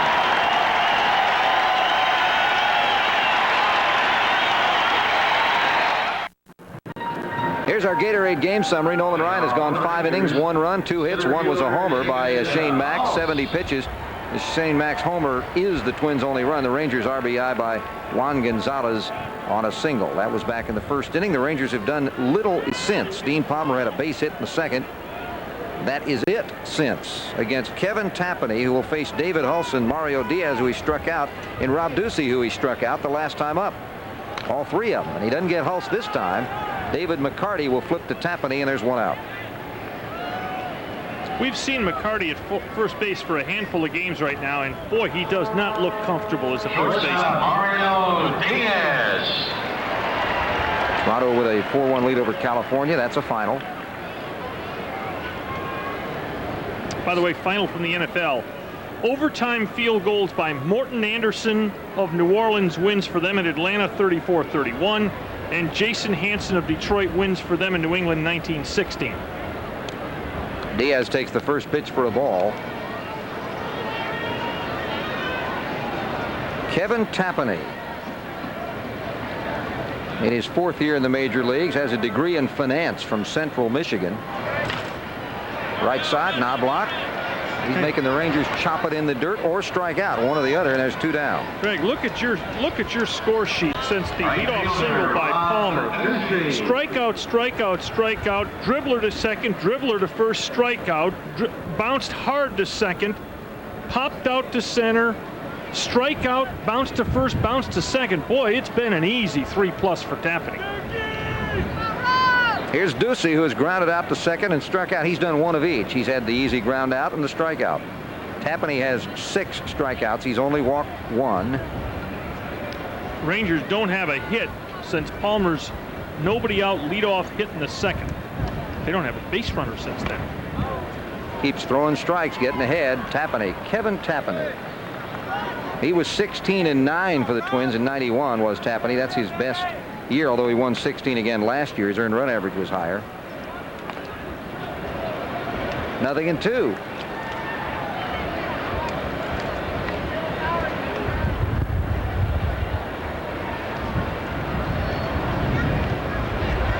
Oh. Foul ball, staying alive.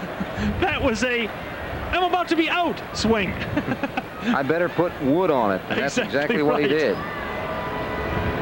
Ducey with a really good job of getting just a tiny little piece there. But sometimes the best swings you make in an at-bat are swings in which you foul off a pitch that the pitcher makes, a good pitcher's pitch. That's a fair ball. No, just outside the line. The hands come up from first base umpire Drew Coble, and Ducey will have to try all over again. He waited on the pitch well. No balls and 2 strikes.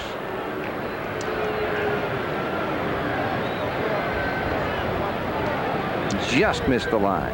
From the Department of What I Did in the Offseason, remember when Tapani was involved in the big trade? He was part of the big package from the Mets to the Twins for Frank Viola. Mm-hmm. Hey, when you're a kid in the major leagues and you don't know if you've got a future there, you take anything you can. That offseason, he spent the holiday loading packages for Federal Express in Bloomington for Christmas, saying he was happy to get the $8.50 an hour. Well, his regular season money hadn't kicked in yet, and he was ready for the future, perhaps. That's fouled away, a little inside out. Looper down into the stands again. Tapani said, everybody at the job said, hey, wait a minute, you're a Major League Baseball player. What are you working here for? And he said, hey, I'm just like you. I need money. The only difference is, like you, I get a lot during the season, but I must have spent it all. There's no balls and 2 strikes. 1-2. Tapani, originally a second-round pick of Oakland.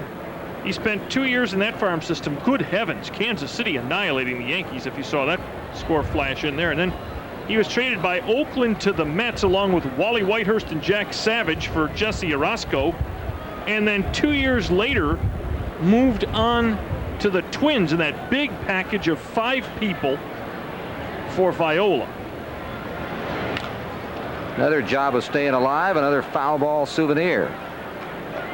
You know, the Twins made a great trade for Viola. I think you'd have to say that. Now, Viola's a quality pitcher, but in return for Viola, they get this guy who is the ace of their staff, and Rick Aguilera, who's the ace of their bullpen, along with 3 other pitchers, all of whom pitched in the big leagues. Ducey takes that one low. Tim Drummond, Jack Savage, and David West, and right now, David West is pitching so well. He's a key member of the Philadelphia bullpen. That was a good trade by the Twins. 2 balls, 2 strikes, 2 outs, nobody on here in the 5th in a 1-1 ball game. Rob Ducey again stays alive. It's a dynamite at bat for Ducey. Rob, of course, actually came up to the Rangers when 2 things happened. Nolan Ryan went to the disabled list on the 29th of August, and David Hulse hurt his hamstring the second time. Both of those things happening about the same time, and that's what Ducey, when he got the call. That's a foul ball. That didn't miss by much. He's trying both sides. He's tried the right side. He's tried the left side. But at least he's still there. 2 balls and 2 strikes. And he's making Tapani have to throw a few pitches in this inning. Something he hasn't had to do in the last 3.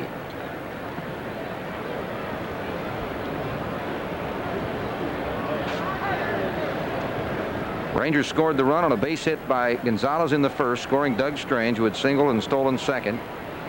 Shane Mack's homer provided the lone Twins run. We are at 1-1. There's a fly ball. He tried the center, but unfortunately skied it. Becker in center field. That retires the Rangers. We've played 5. It is 1-1 in Arlington.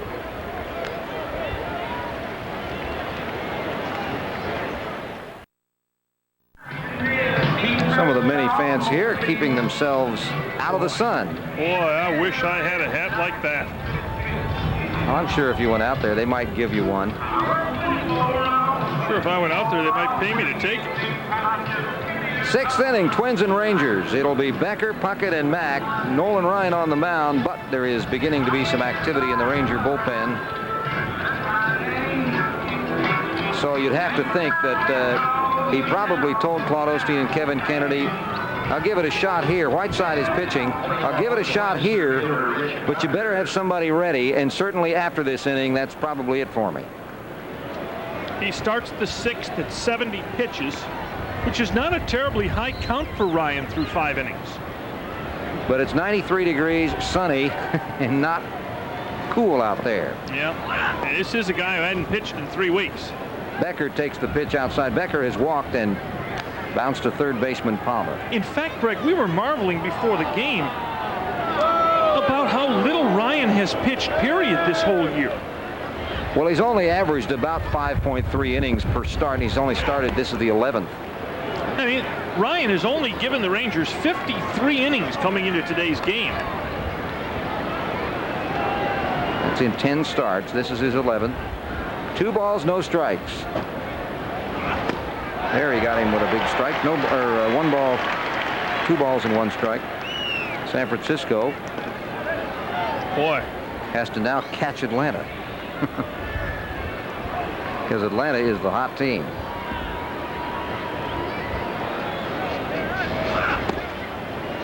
By the way, that kid pitching for San Diego today, Sanders, there are some people who've seen him and really like him. A lot of people think that that game, by the way, is bottom 6. A lot of people think San Diego's got the makings of still a pretty decent baseball team if they stabilize for next year. Leadoff walk, not good. No. And with action in the bullpen, you already know the tentative nature of Ryan starting the 6th, so Kennedy has got to have a feeling of just how short the leash is right now. It may be already reached the end. Kennedy is coming out slowly. Oftentimes, now he did once before, and it was a strategic move, and with Puckett hitting, you don't expect this to be a strategic move. I think Roland's considering the possibilities here that well, the one thing Kennedy said he appreciates about Ryan is that Ryan's a guy who'll tell him the truth when he goes out there. Well, the truth was, I'm okay. I hope. Well, and you remember the complaints of the previous manager here about he'd go out to the mound and Whit would say, oh, yeah, I'm okay. Other pitchers, other young pitchers would say, oh, no, I'm fine, I'm fine. And then you'd go back and he wasn't fine. Well, the tale will be told here with Kirby Puckett. Now, this is going to sound like a strange comment, but look out for the possibility of a bunt here by Puckett. He's bunted for a base hit in this series already. And I don't mean a sacrifice bunt. I mean an attempt to bunt for a base hit by the Puckster. There's a foul ball into the crowd. Palmer is not playing him as deep at third as he would if you were in a situation where you were pretty sure he wouldn't bunt. As you can see, he's right on the cut. Now, he may drop back a couple of steps. Yeah, that's what he did last pitch. He stood there, and as Ryan, see, there you go. Back another step, another. Yeah, he's pretty well back. No balls and a strike. moving forward on the pitch, and the swing and a miss as he threw heat. No balls and 2 strikes. Real heat. Oof. They are now to the top of the 7th, and the great thing about that is you can breathe easy because you know Chicago can't score while Detroit's batting. And you know one other thing. Detroit has a terrific closer in Henneman if they can get to him. 0-2 pitch. Swing and a miss, one over his head. Puckett goes down, and that is strikeout number 3. There's 1 out. You know what's funny? The Twins have 5 of the rawest-looking kids you can imagine in the lineup tonight, and the worst-looking hitter without any question in a whole game is Kirby Puckett. That's absolutely right.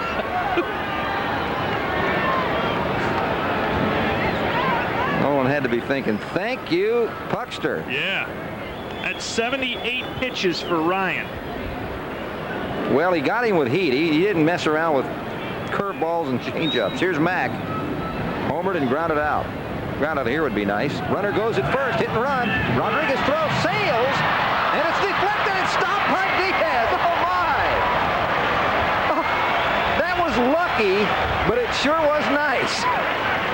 Well, it was lucky because Mario was hustling. Now, it's not his cover. Obviously, it's strange. But once the batter doesn't swing, the other infielder who's not covering, his job is to get over and back up.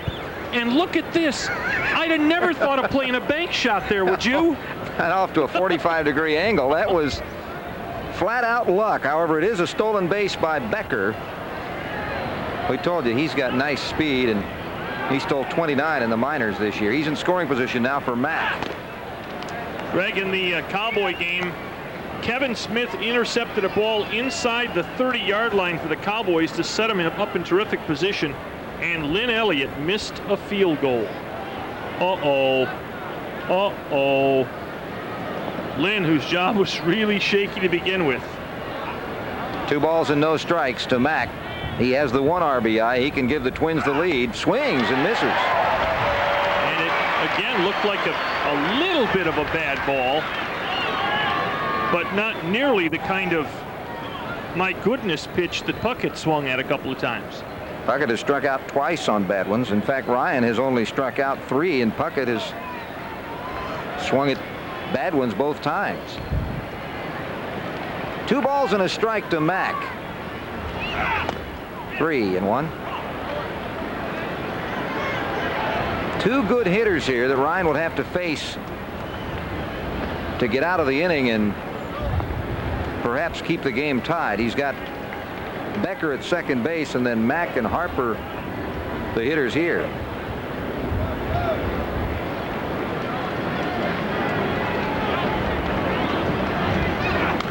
Fouled away. It's full. 3 balls and 2 strikes. And here comes pitch 83 or 84 of the game for Ryan. Yeah, I think no doubt this is the last inning. He wouldn't start another one, but hopefully he can finish this one and it'll still be a 1-1 game. Rangers get a run for him maybe in the bottom of the inning and really celebrate Nolan Ryan Appreciation Day.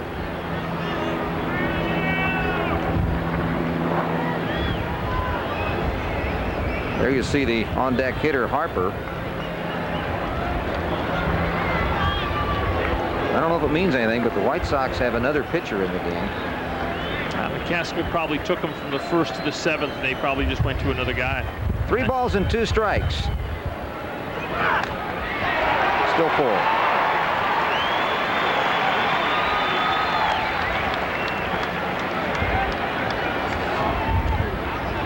Greg, the wind here today is very, very high, and it's whipping stuff all over the park. And if you look where the trash collects, you can tell where the trash winds up in this stadium. It winds up in right field in the corner. There's Ducey, and look at the garbage all flocking toward him. We know where not to buy tickets in this stadium on a windy day, Greg. Right around the right field corner. Yuck. 3 balls, 2 strikes. Walked in. Now you have to make a decision, you would think. He's walked 2 in the inning. And he's into a 15-pitch inning already. There are 2 kinds of fatigue in baseball. One of them is a total pitch fatigue, and sometimes you get into an inner inning fatigue for a pitcher. Whiteside has thrown enough. And I was just about to say, Ryan is approaching both, by the way. Boy, this is hard on Kennedy and Osteen.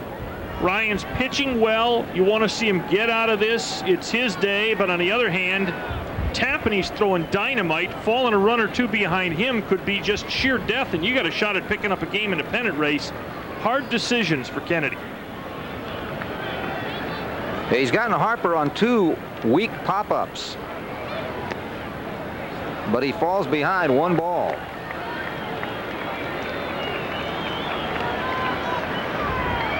Well, he's walked 5 and struck out 3.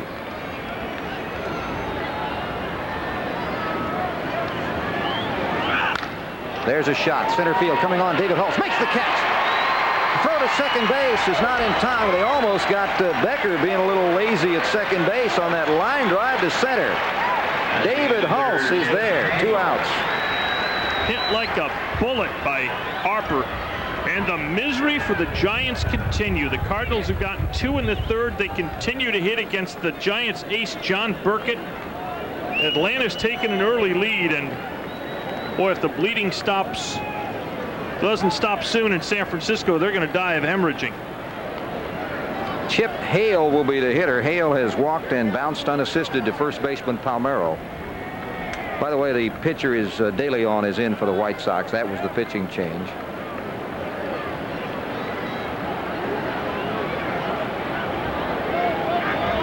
Hopefully, this will be the last man that Ryan will have to face, and he gets him. There's a strike. That's the way to start it. No balls and a strike. Montreal beating Cincinnati 3-2, so the Expos continue to put some heat on the Phillies, who did lose to Houston 9-2. That just was posted. Hey, Greg. Remember Dennis Martinez refused to trade from Montreal to the Braves? Now he may pitch against the Braves in the playoffs if they run down the Phillies. Would that not be weird? But he was the starting pitcher in that game. Would the Montreal front office look like accidental geniuses? No balls and 2 strikes. The Rangers fans want Chip Hale to finish this outing by fanning. Runners go. Foul back to the screen as he's defensive on the 0-2. The runners were going. Whoa. 0-2. 2 outs and the runners go. Now you see that a lot with a man only at first, but you never see it. I mean, here's one of the theories you can use there. Hey, the hitter's in the hole. If Rodriguez makes a bad throw, we can score on that play. That's true, but the problem is, you know, if Ryan, the hitter has to protect them, because if Ryan throws a ball, Rodriguez can throw somebody out. And it's tough to have to protect people 0-2. Well, maybe it was just 2 separate situations. May have been. In other words, runners are told to run. Hale is told, do whatever you want. If it's a bad ball, it's a steal attempt. If it's a good ball, you've got to swing. That's right, and if it's a bad ball and a steal attempt, you're running into a pretty good arm, but turned out moot. 1 ball and 2 strikes. What's even more strange about that is you'll see that play sometimes with a right-hand hitter at the plate, but not with a lefty where the catcher has a straight shot to throw to third. Foul back. Bad ball. And a guy with a transistor radio in one hand, his yogurt spoon in his mouth. There he is. All that happened was his earplugs went off his ears. That's about all. He's ready. He is ready.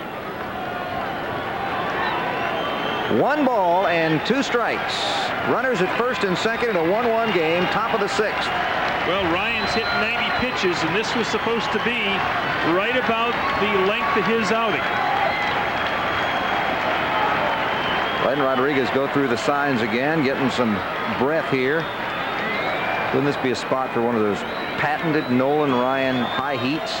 Either that or the nice circle change that fades away from Hale. Heat throwing well, yeah, if he really got the spot with it. He missed with it. It was wide, and it's 2-2.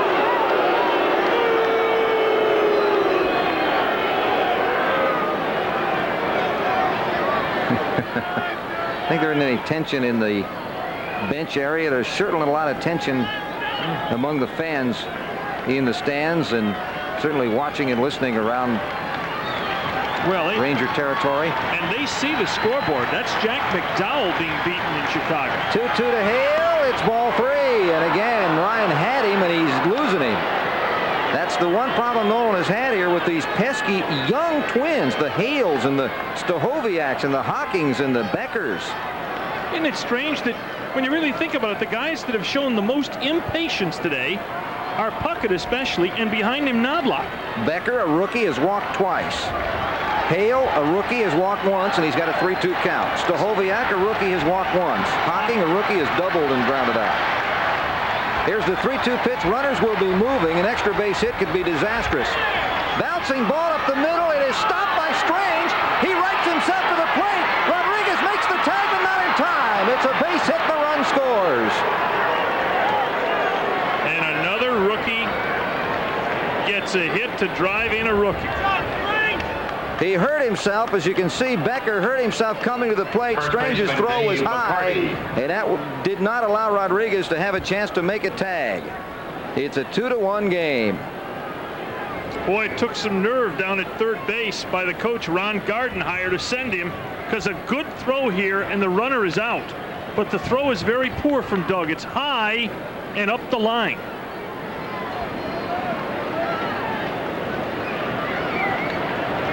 Here is David McCarty, who has been out on interference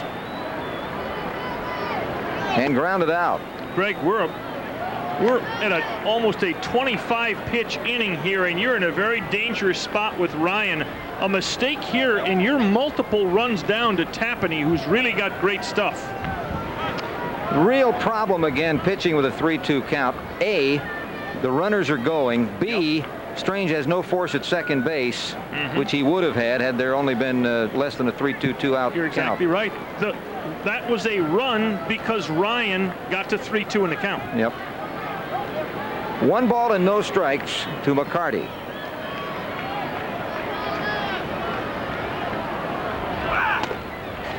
Crowd is silent as Ryan goes 2 balls and no strikes. Boy, they want to see him finish this inning, but he just can't allow another base runner of any kind. Walk, hit.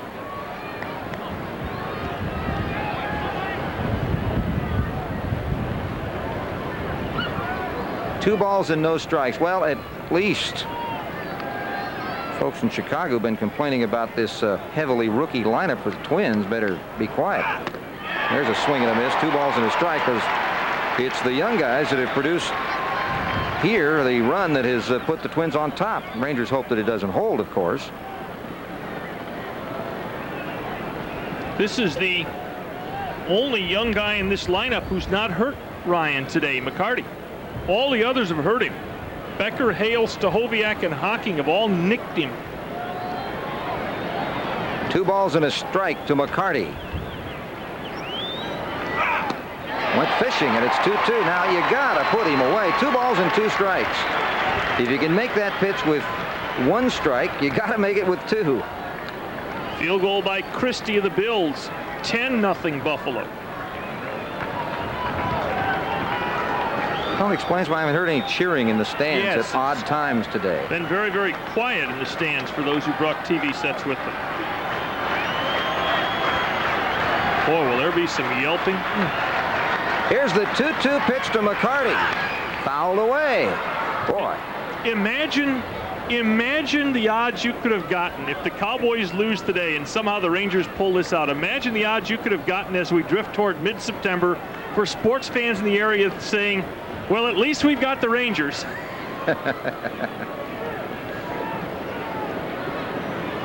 Oh, boy. 2 balls, 2 strikes, and 2 outs.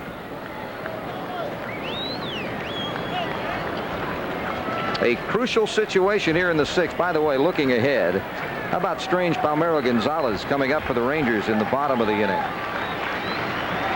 Getting out of this one is Prime, however.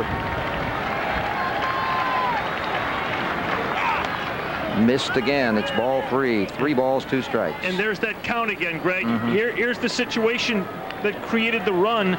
The runners get to go here. Your force plays are off. And a ball knocked down or smothered like Strange did may score another run. Mack at second base has very, very good speed. Rangers do not, one thing that's interesting, Rangers do not have a left-handed pitcher up, and if they would elect to make a change after this, Stahoviak is a lefty.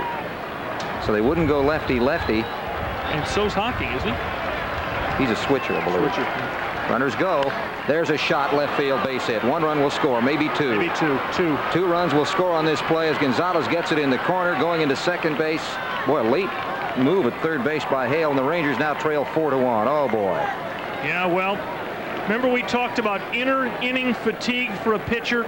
Once you get into that 25 pitch zone, you can get badly hurt. And that one, badly hurt. But let me go back to the comments you made to the last 2 hitters, Greg. The full count is what really hurt in each of those situations. Well, Ryan is finished, but the Rangers hope they aren't. They are down by 3. Ryan will be coming off the mound to a standing ovation.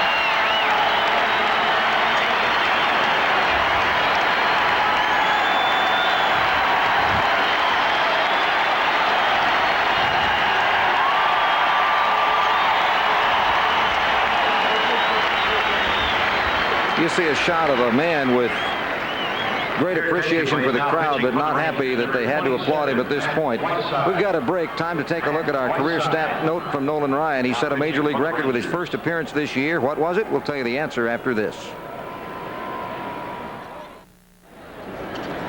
What was Nolan's major league record with his first appearance this year? About 27 major league seasons. Well, he is finished now, and you can tell he's very disgusted because he was 1 pitch away from 2 hitters of getting out of the inning with no run scoring, but he couldn't get that final pitch past either Chip Hale or David McCarty, and instead it's a 3-run inning.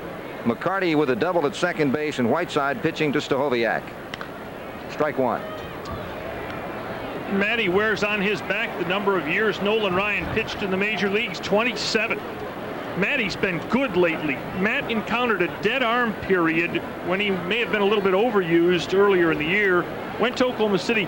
Last couple of times out, Greg, he's looked about as good as he's looked all season. He was very strong in the second game of the doubleheader. He went 1 inning, perfect. In fact, he went both games of the doubleheader. Yeah, second game was perfect. First game was 1 1/3 innings perfect.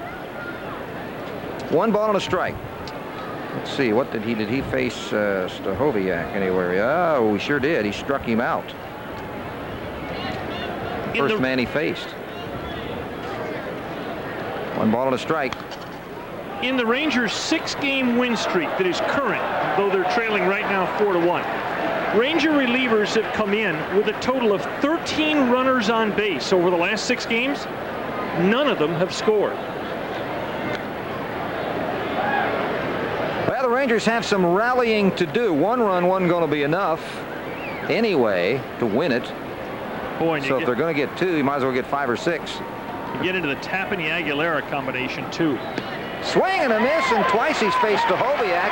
Twice he's fanned him, but it was unfortunately 2 hitters too late for the Rangers. His 3-run score in the 6th, and the Rangers battle the bottom of the inning, trailing by 3.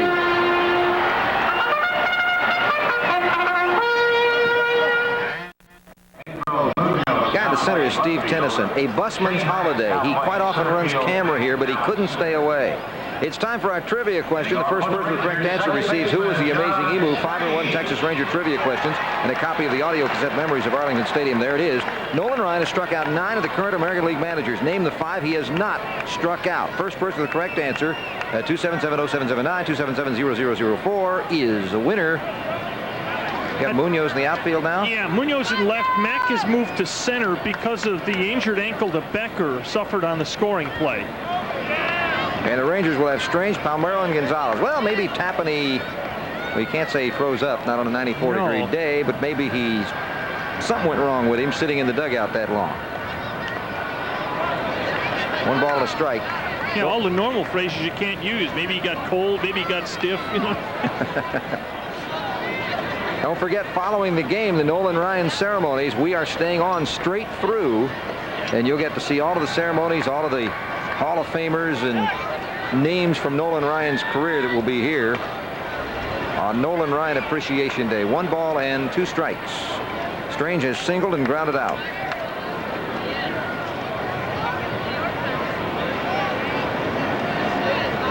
A Tiger White Sox game has gone to the bottom of the 8th. All the scoring in the first inning. Strange fans. Ball dropped by Harper. He had a bad at-bat again. He's having trouble with that split finger going away from him. He's looking very bad on it. There he's the first out. Well, he's certainly not alone in having trouble with the split finger. That is now 1, 2, 3, 4, 5, 6 strikeouts out of the last 13 outs for Tapani.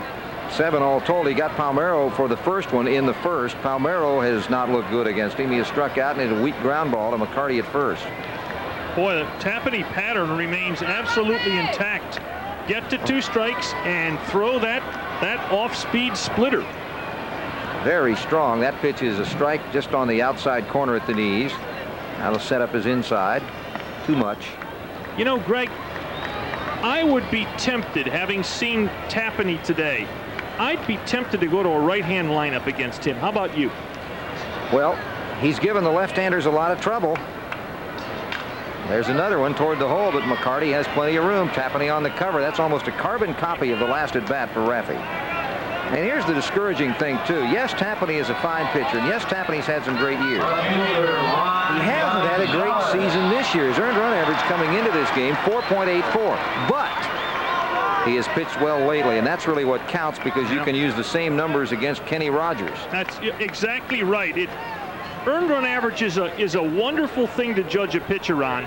But if you have a 3 or 4 game stretch where you're horrible, it skews the entire season statistically. I'll tell you another guy whose earned run average is like that, Greg. Gene Nelson, the reliever the Rangers just got. He had one horrible outing earlier in the year. Yeah, but you know what it is now? It's only 2.9 something. He really got it down. This is fouled back into the stands. Well, that's what I'm saying, that when he got here, his earned run average was 3.08. Well, if you take that horrible outing away, it was down near 2. He's pitched brilliant baseball, and the earned run average suggested, oh, he's having a pretty good year, when in actuality, he's having a terrific year. 2 outs in the 6th. Gonzalez singled and drove in the Rangers' only run in the first and struck out in the 3rd.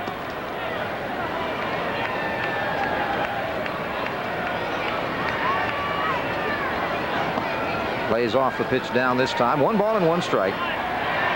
To show you what Greg was talking about, Tapani's last 8 starts coming in. These are the number of earned runs he's allowed. 2-3-2, 3-2-3, 4-0. Well, that's a guy pitching great baseball. Well, we got to give some clues. Think of players. Well, first of all, you're thinking of managers. You know the number of managers that have played in the major leagues, and try to think of the ones that either didn't play when Nolan did. Well, we're looking for 5. One of them's in the home team. One of them's not hard. That one, everyone should get that one, because he didn't play in the major leagues. 2 balls and 2 strikes. Well, there are several who didn't play in the major leagues who are just automatics, aren't they? Well, there's one guy that played 1 year.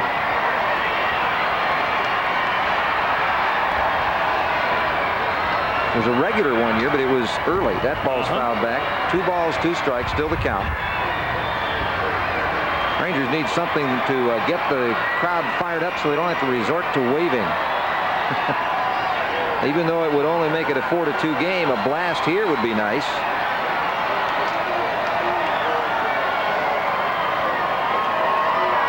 Nope, and a strikeout. Gonzalez slams his bat in disgust. 1-2-3. Tapani has the Rangers eaten out of their hands. Out of his hands. We have played 6. 4-1 Minnesota. Our fan cam is looking at hats. Not to buy any. Certainly not to buy any. But that's our fan cam look at the fans today. Barry's Camera and Video has a new location located at the corner of Cooper Street and Arbrook Boulevard across from the Parks Mall in Arlington. Remember, at Barry's Camera and Video, the expertise is free. Denny Hawking. We have a trivia winner, so thank you for participating, folks. We'll give you the answers.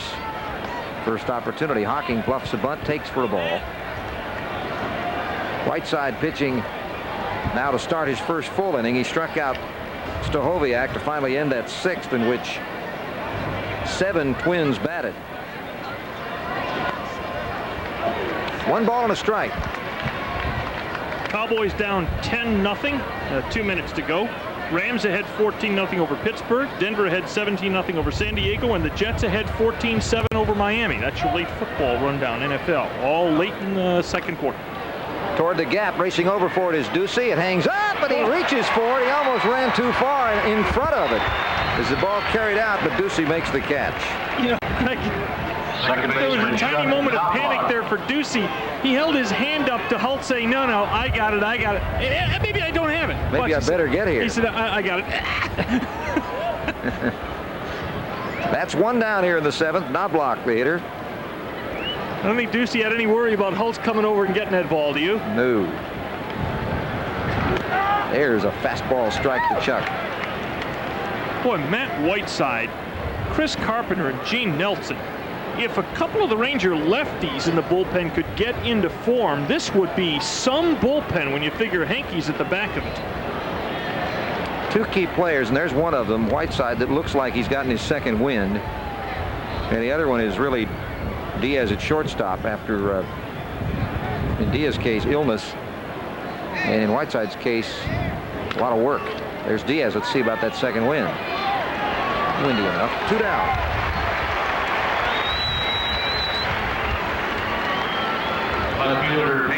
Pedro Munoz is in for Becker, who was injured coming around to score that tie-breaking run in the 6th. Munoz, remember the 22-inning game the Twins played with the Indians on August 31st? He won it with a home run, but he did not start that game. He was jerked out of the lineup the day before for not running out. A hit. Fly ball. Oh, Ducey saying, I think I don't have to move. That retires the side. 1, 2, 3. 7th inning stretch time for the Rangers. Franco, Rodriguez, and Palmer. The Rangers need some offense. They trail by 3.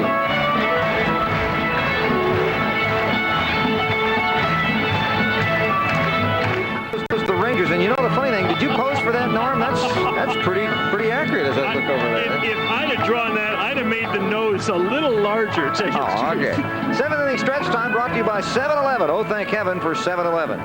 The Blue Jays have it back on track. Dave Stewart beats Chuck Finley 4-1 Toronto. Meanwhile, the Red Sox slaughter the Indians 11-1 for the first major league win in his first start for Nate Minchie in Milwaukee. The Mariners got 2 in the top of the 8th. This is 4-4 in the 9th. Kansas City pounds the Yankees for Tom Gordon.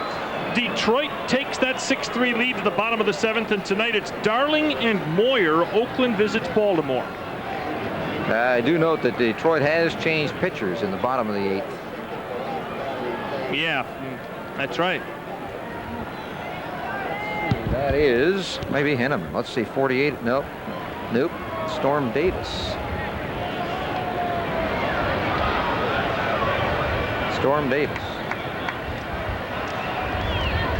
Julio Franco leads it off here. The Storm Davis situation, Greg, he enters with men at 1st and 3rd and 1 out in the bottom of the 8th. That's curving toward the line. Will it stay fair? Yes, right on the chalk. Franco will have an extra base hit as the Rangers' 7th has begun.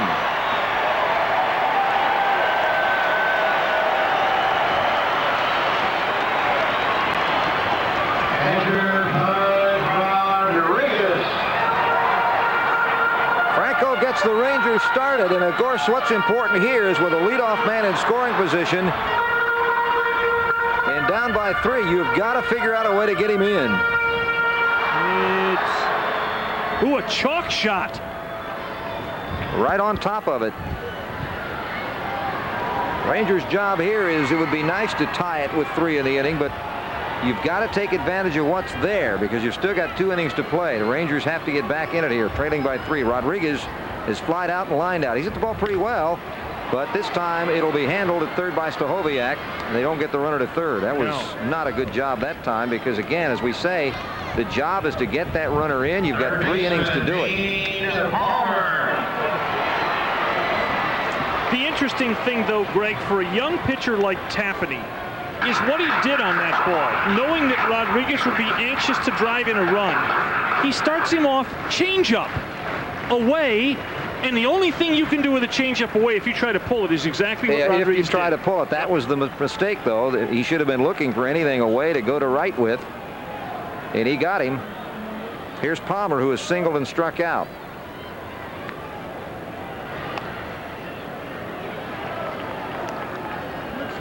What would have been an interesting pitch would have been to throw him something in that he could not possibly hit to right field or without major adjustment.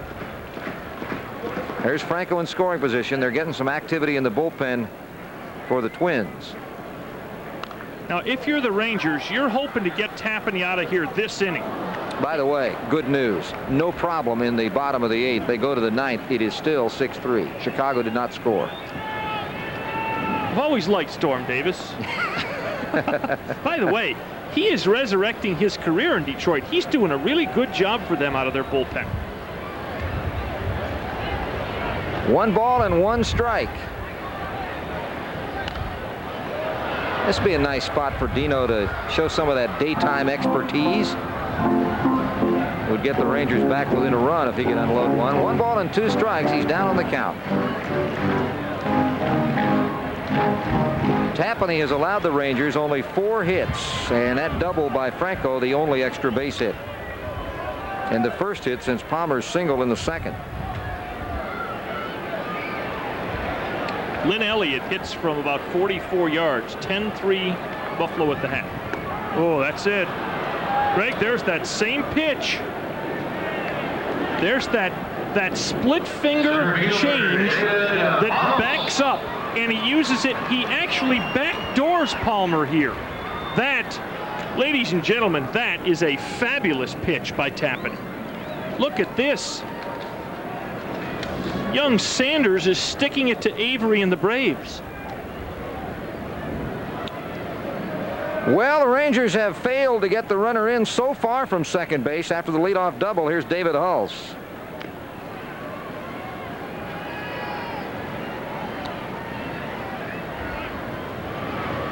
This, I'm quickly scanning down through the list. 9 strikeouts. That's the most Tapani has had in a single game this year.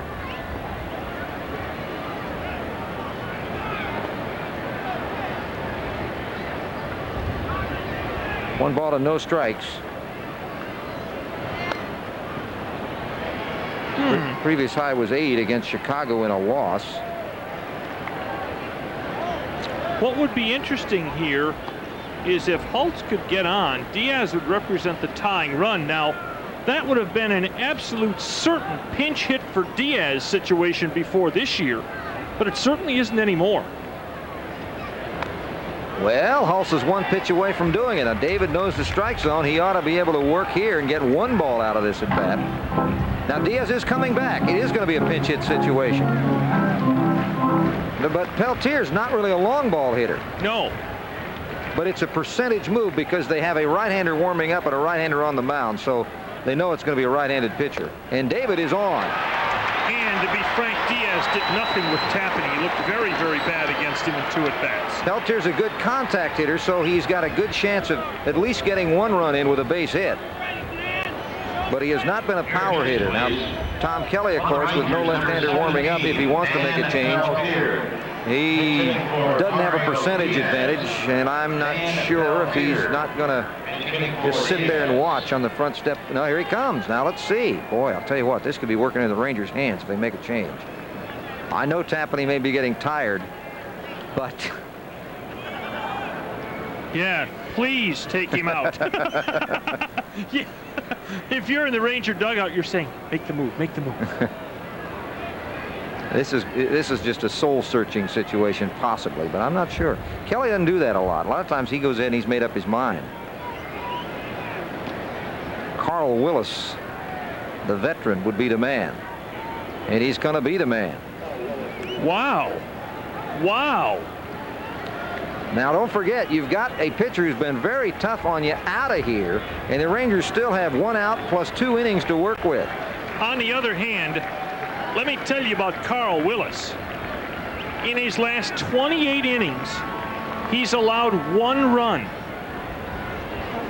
He and Cassian, what's really amazing, Greg, is if this club had gotten any kind of starting pitching, the year Cassian and Willis have had, they'd be in a dynamite situation setting up Aguilera. But the starters have been so bad, the game's over before they can get the bullpen in. Here's our trivia question. Nolan Ryan has struck out 9 of the current American League managers. Name the 5 he has not struck out. The 5 are Sparky Anderson, Kevin Kennedy, Tony La Russa, Buck Rogers. Now, I missed that one when I was guessing earlier. And Buck Showalter. Maybe it's the Bucks. Did you guess Kelly? Not enough Bucks. Yeah, I guessed that one. The winner, Paul Bramlett of Fort Worth, and he receives the trivia book and the audio cassette. Well, here is Carl Willis, the big right-hander. Nice numbers. He's been used in situations like this.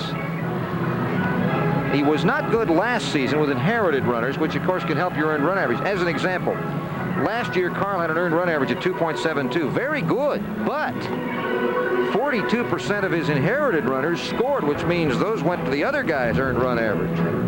Rangers hope that that holds through here, because the runners at first and second are not his, but the Rangers would be glad to have them score.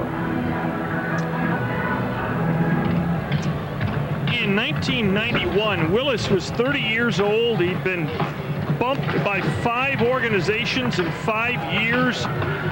He pitched only 6 games in the majors, and he was going to quit to become a physical therapist.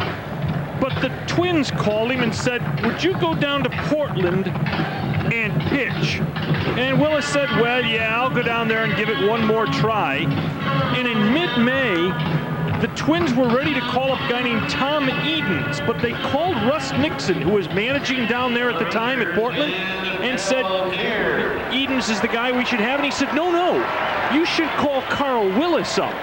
I think he's got major league stuff, and he's been here ever since as a really solid bullpen pitcher. Gregson, from 91 to 93, Willis is 18-6. Well, he's facing a man who, when he has played, has hit well lately. But he has not played much. Last 15 games that Peltier has played, 342. Rangers need just a safety here with 2 outs. Ball 1. Danny has not played lately because of the veteran abilities of Gary Reed and, frankly, some defensive shortcomings.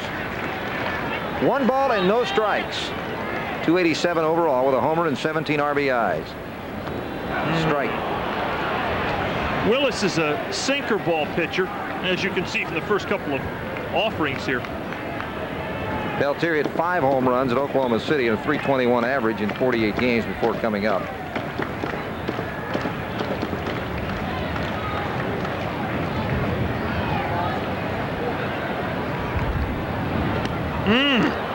Almost a double clutch on that swing, and it's 1 ball and 2 strikes. There's that splitter of Willis, and it's the same pitch that Tapani was using so effectively, and Willis comes right out throwing a pitch that looks just the same as the one Tapani was throwing. Peltier needs to think contact here with 2 outs, 2 on.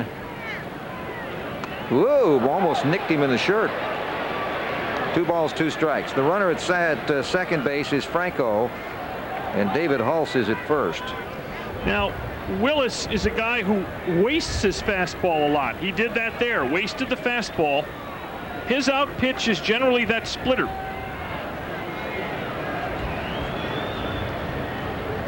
There it is. Got him. That was a perfect pitch, too. It dropped low and away, and Peltier fans as a pinch hitter. The Rangers strike out twice in the 7th.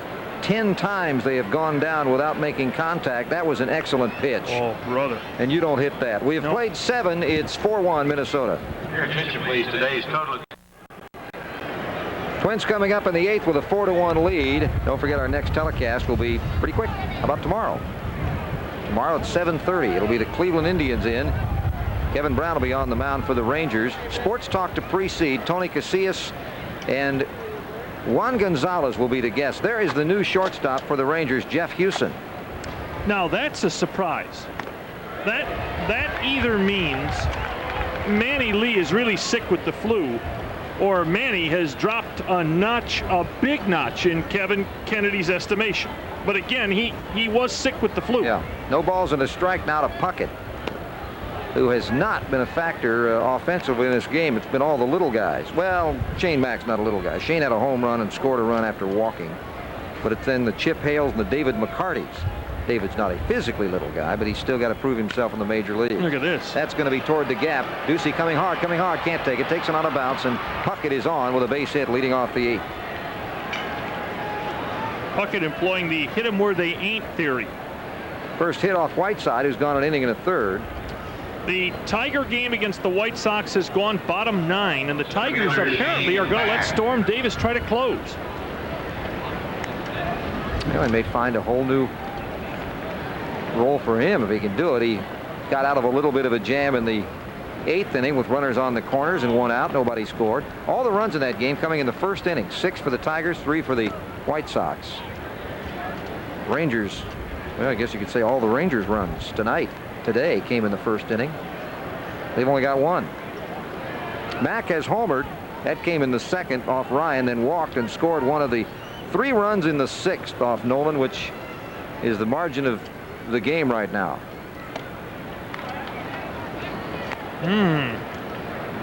2 of the runs that scored in the 6th walked.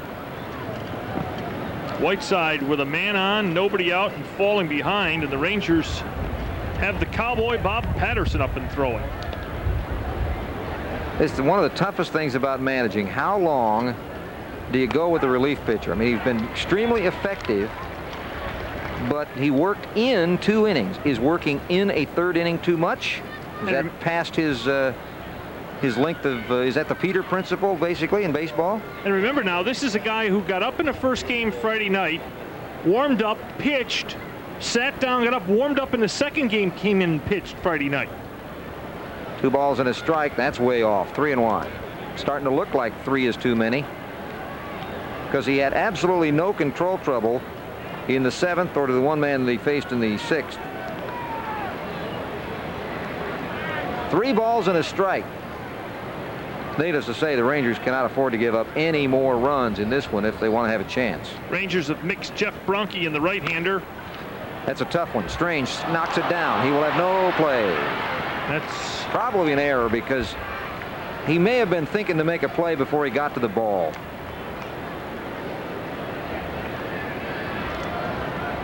It appeared he wanted to make the grab and spin move. Enter Brian Harper. And he simply doesn't feel the ball cleanly. Oh yeah, that's an error for sure. I call it an error. They haven't done anything yet, but I bet they will now. E4. That's unfortunate, because it would have been an out at first base at the very least. It would have been a real tough double play. He probably shouldn't have been thinking about it with Mack running. Here's Harper now. Harper line to center. He's never bunted for sacrifice this year, so this is certainly a situation for that. Not doing it here either. Well, he must be one of these classic guys who can't do it in batting practice. 1 ball and no strikes. Puckett is at second, Mack's at first, and so they don't even call on him to. Let's see, maybe they put a sign on here. By the way, people don't know, when you come out to batting practice, the first pitch or 2 you're supposed to bunt for sacrifices against the guy who just lobs the ball up there. And when you see a guy who can't do it then, you're right. Not doing it again. There's a strike. Nice pitch on the corner. Look at Harper saying, wait a minute, it was way out there. Watch the left hand of Harper saying, he's right. It was out there. And he's right. 1 ball and 1 strike. Foul ball. Ooh. Matt Whiteside with a bad location mistake there. Rodriguez wanted the ball off the outside corner, and Matty hung a slider right up in the middle of the strike zone. The Rangers very fortunate not to get that one busted someplace.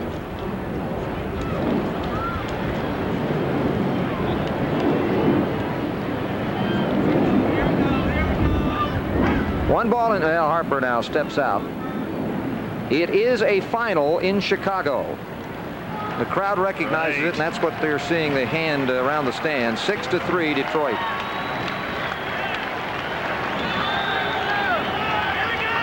Well, at least something good will happen today. Rangers cannot drop any further back, and 3.5 just looks so much better than 4.5. But 2.5, you get the idea. Not too late for that if the Rangers can get something going. 1 ball and 2 strikes. They've got 6 more outs, but they've also got to make sure the Twins don't add to the lead.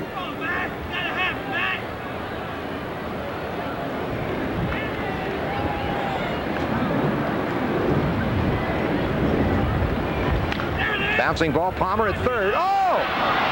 He gets 1. That was hit awfully slowly, but he could have tried for 3 on that one because Harper's not a real speedy runner. If he could have fielded it clean, and you know he was thinking of that too. Oh yeah. That is a potential attempt at a triple play, but he couldn't get it. Well, at the very worst here, you got a great shot at 2 and the 2 lead runners. Field, step on, where is it? I gotta get 1. That's 1 out. And Chip Hale is the hitter now, with Rangers playing for a double play. Yeah, here's the problem. Here come all the guys that have hurt today. Hale had the infield hit, which untied the score. He hit the ball up the middle. Strange made a dive to stop the ball, but it was on a 3-2 count with runners at first and second, and because of that, the runners were moving with the pitch. 3-2 out, we might add. They were moving with the pitch, and he had no chance to get the force at second. Had it not been a 3-2 count, he might have been able to get the force at second. As it was, he made a throw to the plate that, had it not been a little high, they would have gotten the man at the plate. The inning would have been over. Ryan would have left the game with only 1 run. But. Hale has also walked in this game. No balls and a strike. Foul ball.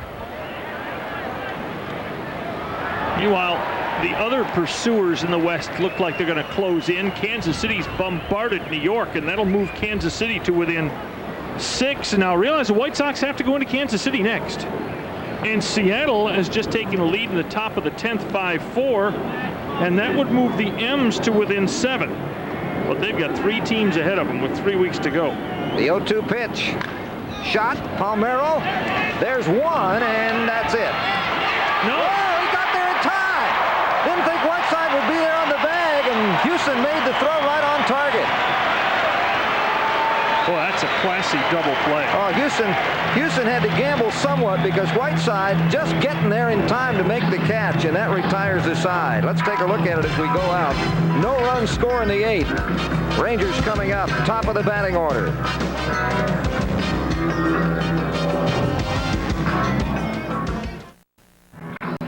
Dallas Morning News, Sports Day front page news. It wasn't Ryan's day. Well, it was until 2 were out in the 6th, and then he gave up a couple of big hits, including David McCarty's 2-run double, and Nolan left the game trailing 4-1. That's the score right now. Catch all the action in Sports Day every day only in the Dallas Morning News. Rangers have 2 chances to rally. Rob Ducey. That is exactly what we hope happens. All of us at HSE. Ducey, Strange, and Palmeiro. As you see, a skimpy hit total on the Ranger side. Well, Greg, when did they get their 3rd hit? Leading off the 7th. It should be the 4th. Yeah, 4th hit they got leading off the 2nd. 3rd hit they got with nobody out in the 2nd. There was a gap in this game for the Rangers in the middle innings where Tapani just mowed this club down. However, Willis is pitching now, although he got Peltier with a superb pitch to end the 7th. He's 2 balls, no strikes to Ducey. Ducey leading off the 8th. You got to figure that Whiteside's finished for the game also. He did another good job here getting out of the jam that he inherited when Ryan left and putting 2 more zeros on the board. Nice pitch. 2 balls and 2 strikes. Ducey trying to work out the count as a good leadoff man should. Rob is 0 for 3. He's grounded out, struck out, and flied to center. Greg, if you didn't know these were different pitchers, Willis looks like Tapani. I had the stuff. McCarty at first base wins the race. 1 down. Second baseman, Doug Strange. A lot of soft defensive type swings for the Rangers. They're having to make adjustments as the ball is heading plateward, and they're not getting a lot of good swings. Here's Strange, who has singled and stolen a base, then grounded out and struck out. The last 2 times he was up didn't look good. That was against Tapani. Tomorrow night it's Jose Mesa against Kevin Brown in a 7:35 start. We'll be on at 7 with Sports Talk. No balls and a strike. And while Willis is pitching superbly here, realize the Twins also have a wonderful closer should they need to go there, and that's Aguilera. Aggie's pitched against the Rangers 5 times in save situations this year, and he's 5 for 5. Well, I would have to think we'll see him in the 9th, particularly since, as you pointed out, he hadn't worked for a while, and it is a save situation, assuming the Rangers continue to be futile. He'll pop up in the sky and drops in.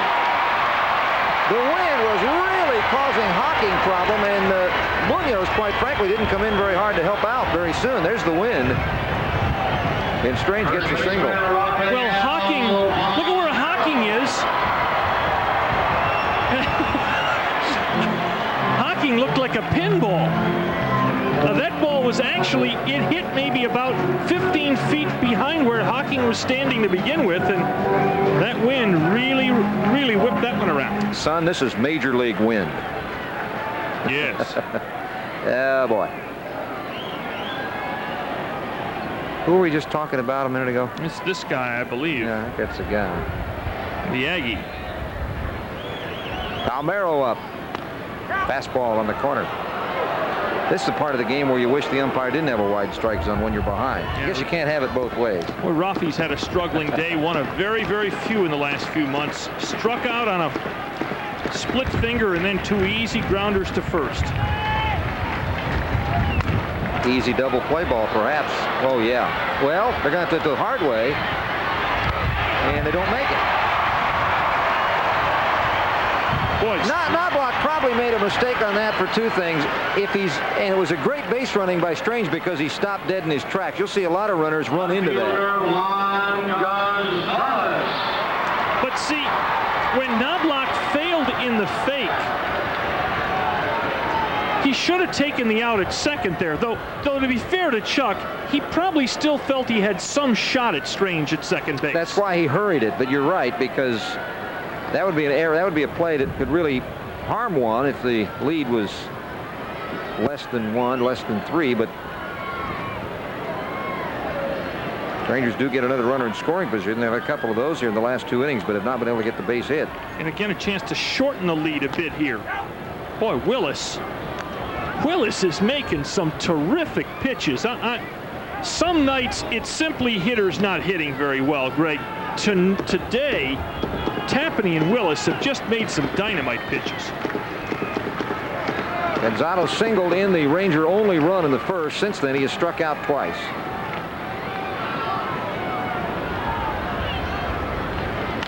Oh, man. On the fists, fouled back. Have you seen a ball in the middle of the plate in about the last 5 innings? It's amazing how good Tapani and Willis have been in.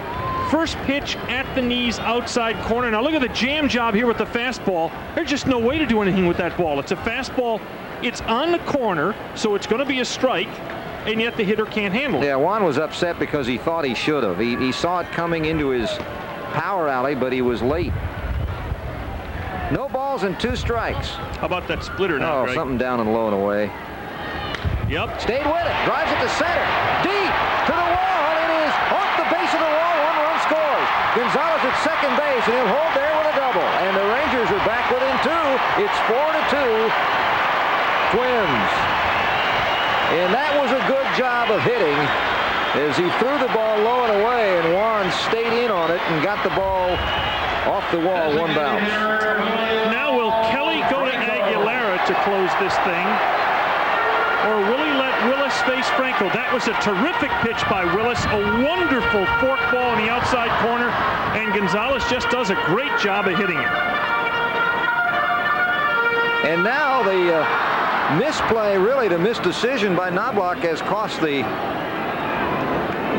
Twins a run, because it's possible Strange could have scored from first on that with 2 outs, but it wasn't a sure thing, and he does score a sure thing from second base. And now here's Franco. Franco has a hit. He doubled the last time up, right on the chalk. Well, what you regret now is not getting Franco in last inning. He was at second base leading off the inning, and he never moved. Rodriguez swinging early in the count, bounced to third. Didn't get him to third. Then Palmer was called out on strikes on a super pitch. Hulse walked, and then pinch hitter Peltier struck out on a super pitch.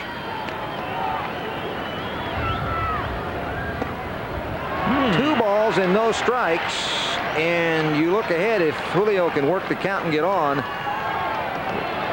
Rodriguez would be the hitter, and Aguilera would be ready.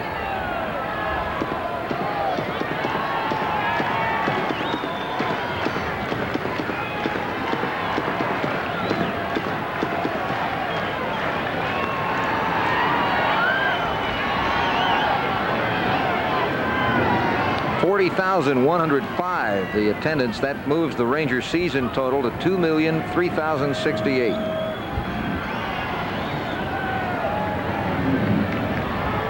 The homestand continues Monday, Tuesday, and Wednesday. 2 straight over 40,000 on this in this series. Here's the 2-ball, no strike pitch. Strike. By the way, there are a lot of good seats left for the Indian series. Now you're battling a weekday with school back in session, but you've also never had a situation with a pennant race, so add some things to your calendar that maybe you're not used to doing in September. Come on out to the ballpark. Especially Tuesday. Buy the cheap seats. Yeah, right. We'll be out in center field in some. 2 balls and a strike. 3 balls and a strike. There are few hitters, maybe no hitters on the Ranger roster that are more cognizant of the situation than Julio Franco when he's at the plate. Amen. What the pitcher's going to try to do, what he needs to do. He is one of the few hitters in baseball that works the pitcher. He worked him into center field. It is caught. Oh my! Mack comes in and makes the catch just off the knees, and the Rangers can't get that 3rd run, but boy, did they come close as Franco ripped it to center. We have played 8, Minnesota 4, Texas 2. 5AC needs to be moved as soon as possible. Here's our Sherwin-Williams play of the game. This is one we hope does not hold up, but right now it did. Rangers have the 3rd run at second base, and the ball spanked by Franco in the last half inning, and Mack, and I'll tell you what, that's not an easy catch. That ball is coming at you, and you've got to decide whether or not it's going to sink. He got to it before it hit the turf. Had he not caught that ball, a run would have scored, and if he hadn't blocked it, it could have been a lot more. But, there's that word again. We go to the 9th. It is 4-2 Twins, and there's Bob Patterson, the new Ranger pitcher. Cowboy Bob comes on to pitch the 9th. Has, over the last few appearances, brought the ERA back down. But Patterson, who's got a wonderful walks to strikeouts ratio, has given up a lot of hits. And one of Patterson's problems is he has trouble with the first man. The first man he's faced this year is hitting .349 against him, and that's not a stat you like your relievers to carry into a game. 1 homer every 6 innings is not good either. He's given up 8 of those. In fact, all the Ranger left-handers have that problem, except for Roger. Well, Rogers for a starter is about average, but the relief pitchers, all the Ranger relievers, have a problem with long balls. Here's McCarty. McCarty has a 2-run double, and that is the margin right now. That was the last man that Nolan Ryan faced. He had a 3-2 count with 2 outs, and McCarty doubled to left, scoring both, giving the Twins a 4-1 lead, and it is now 4-2. McCarty has that 1 hit in 3 at-bats. Key hit in the game. And that was one of those emotional decisions Kennedy had to make.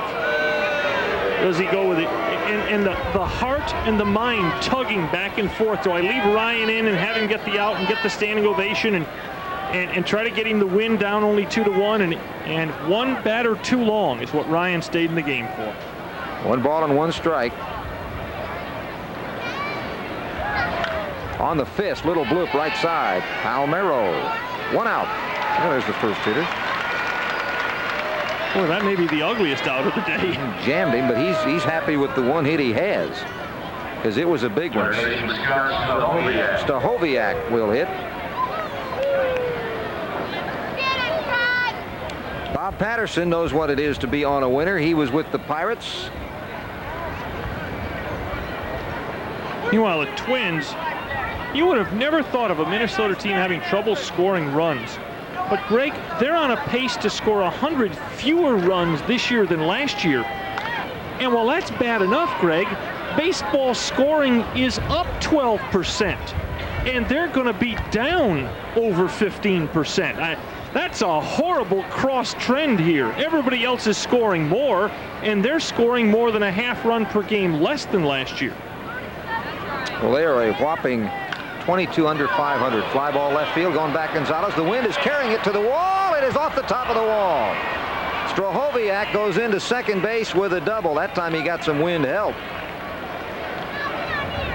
Yeah, that ball really seemed to carry, as opposed to a ball Rodriguez hit earlier in the game that was stopped dead by the wind. I think it all depends on the exact second you hit it. I think you're right. It depends what the wind is going to do with it. Yeah, because the wind is obviously swirling, and this ball looks like a pretty well hit fly ball to left that winds up rarely, in fact, 3-4 feet short of a homer. Yeah, actually, and that's one of those you're going to say, well, now why did Juan turn around? The problem is the whole time the ball is hit, you're not sure where it's going to come down. If he knew for sure it was going to land there, yeah, he goes straight through the wall, makes the catch. But you can't tell. Yep. You just can't tell. Here's Hocking. Hocking turns around and bats right-handed now, the switch hitter. He has a double in 3 at-bats. Once again, the Rangers cannot allow that run in. The Rangers cannot fall any further back. But there is a bright side. The White Sox did lose, so the worst the Rangers get out of this day is a bit of treading water. And while it's tough to tread water when you're down to your final 20 games, the reality is Rangers are close enough that they can tread occasionally. Just don't lose anymore. Reality is you're not going to win them all anyway. No. That's fouled back. Meanwhile, it appears that Willis Day is over. And Rick Aguilera, who is 29 for 33 in save situations this year, 5 for 5 against the Rangers. And that's probably accurate. He is the Minnesota bullpen. He is the guy when it gets down late and they have a chance to win, which hasn't happened a lot. They've only won 60 times this year. Well, he's saved 29 of 60. When you figure several other games aren't save situations, it tells you exactly Aguilera's worth on this club. 1 ball and 1 strike.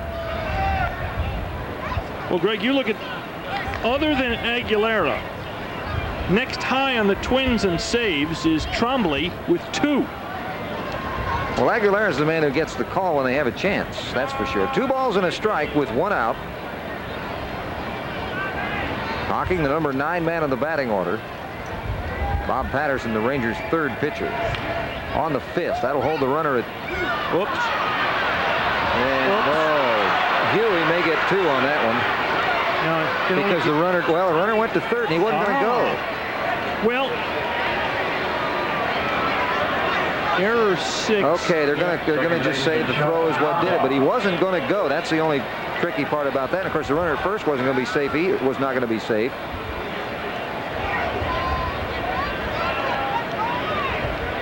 That's what allows the base runner first.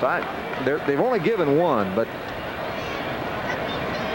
the runner going to 3rd should probably get a double situation too. Stachowiak. And we're going to go to the right-hander Bronke out of the Texas pen to face the leadoff hitter Chuck Knobloch for the Twins. Bronke, he of the Afghanistan birth and the largest chaw of tobacco I remember in Arlington Stadium in years. Ooh, Bob Steinfeld, our senior producer, tells us it's the largest chaw since Steve Foucault. And it may be larger than Foukie's only because this is a bigger man.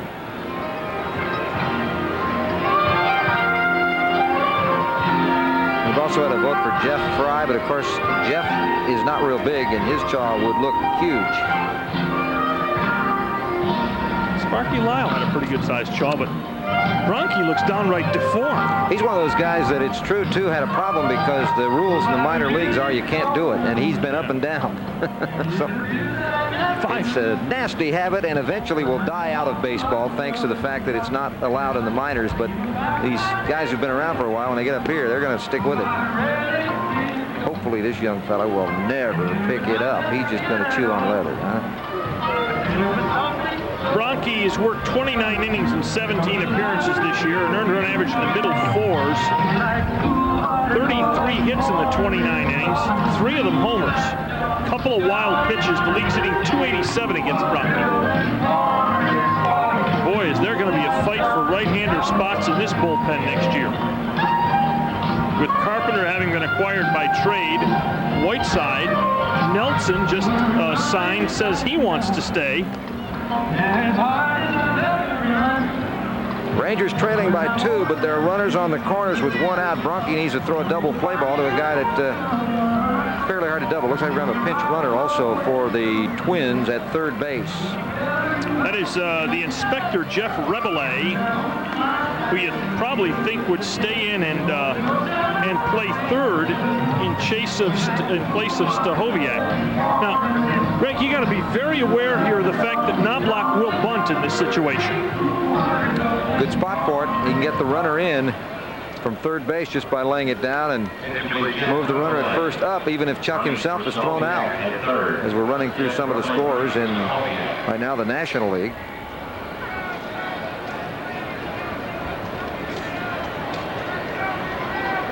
Bronke facing Knobloch. Rodriguez, the delay there was for Rodriguez to step out and flash defensive signals. If you're the Rangers, do you pitch out on the first pitcher? I think you got to be careful with the first pitch. Let's see. They're looking for him to maybe try it. The third baseman was very much aware, Palmer, of anything going. The runner at first base is Hocking. And they got Rebele at third, and you got a guy who normally handles the bat well. Well, ahead in the count, you have to be even a little more leery of it here. Well, now they're even more ahead of the count. 2 balls and no strikes. Now you just sit on it, make him throw a strike first. Or you feel this is your one ideal pitch to put it on. It would be, except that you don't know. This guy just came out of the bullpen. He may never throw a strike. Maybe he's just pure wild. You're exactly right. Let's see what the Twins think. Waiting for him to throw a strike, and he did. 2 balls and a strike. Now, if you've got real nerve and you're the Rangers, you pitch out. You're right, because and I'll tell you what, the Rangers will do it only if they think they have the sign. That's my guess. And they're pretty good at stealing them, but yeah, this is a play you'd see a lot more in the National League, the squeeze here. Could be 2. Hewson. There's one from Strange. It's a double play, and the Rangers get out of it in the top of the 9th. Oh, boy. Rangers trailing by 2. Bronke serves up the DP ball. Hewson atones for his error. And now, coming up in the 9th, Rodriguez to lead it off. The Rangers need 2 to tie, 3 to win.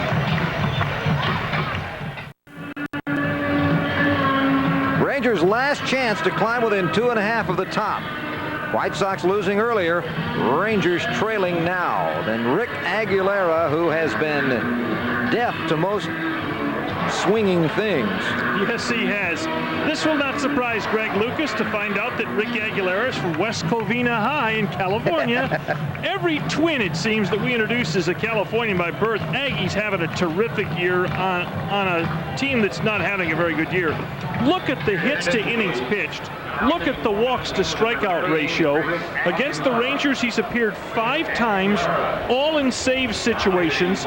He's converted them all. He's given up 2 earned runs in 7 innings to Texas this year.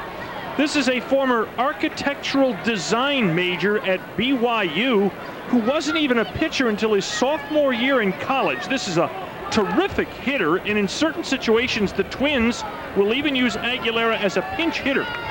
Over the 3 years coming into this season, Aguilera had 115 saves in 3 years. Well, let's see what he does here.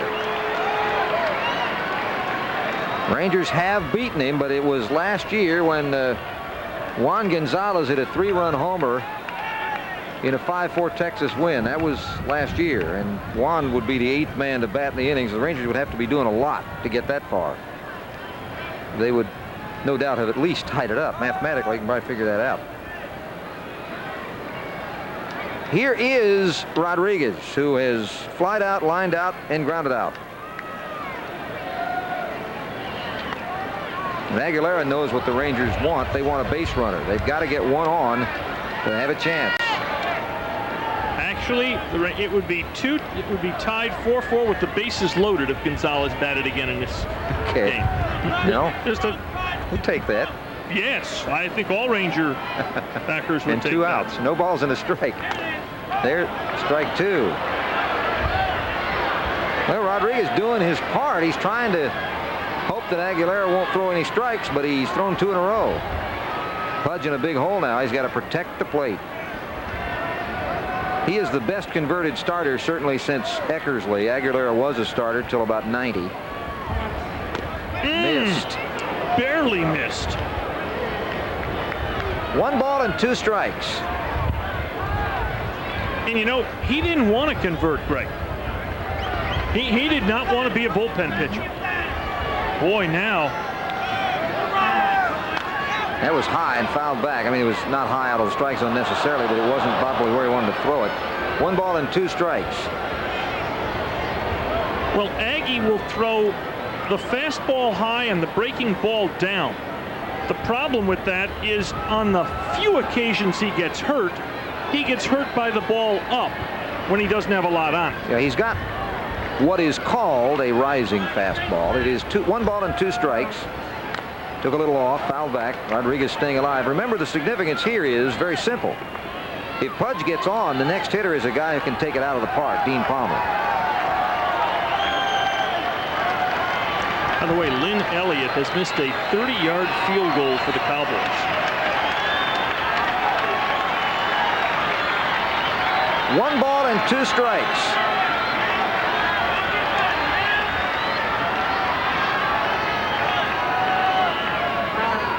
There's a shot, base hit, and the tying run comes to the plate of man with power. Now, Aguilera hasn't pitched in a few days. Certainly not long enough to think he's rusty, but Rodriguez does a terrific job of hanging in there.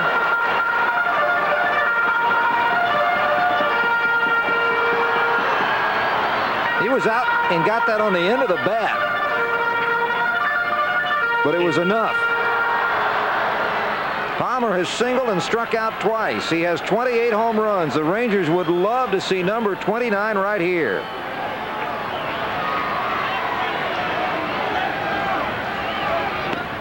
But instead, he's fooled badly on the first pitch. No balls and a strike.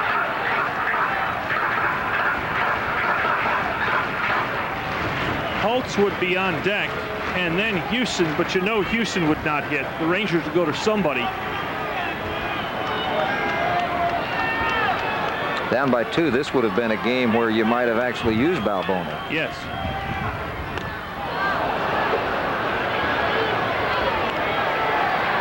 No balls and 2 strikes to Dean. Major hole now.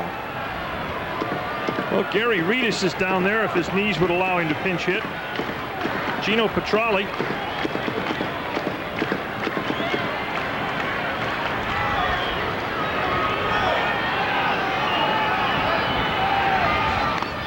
Well, Dean wasn't much of a challenge. 1 out. as Holtz comes to the plate. Let's see who comes out of the dugout. Knowing Kennedy, I'm going to gamble on Ritas, even though he's a right-hand hitter. Knowing Kennedy, here's a high fastball pitcher. You're right. That's who it is.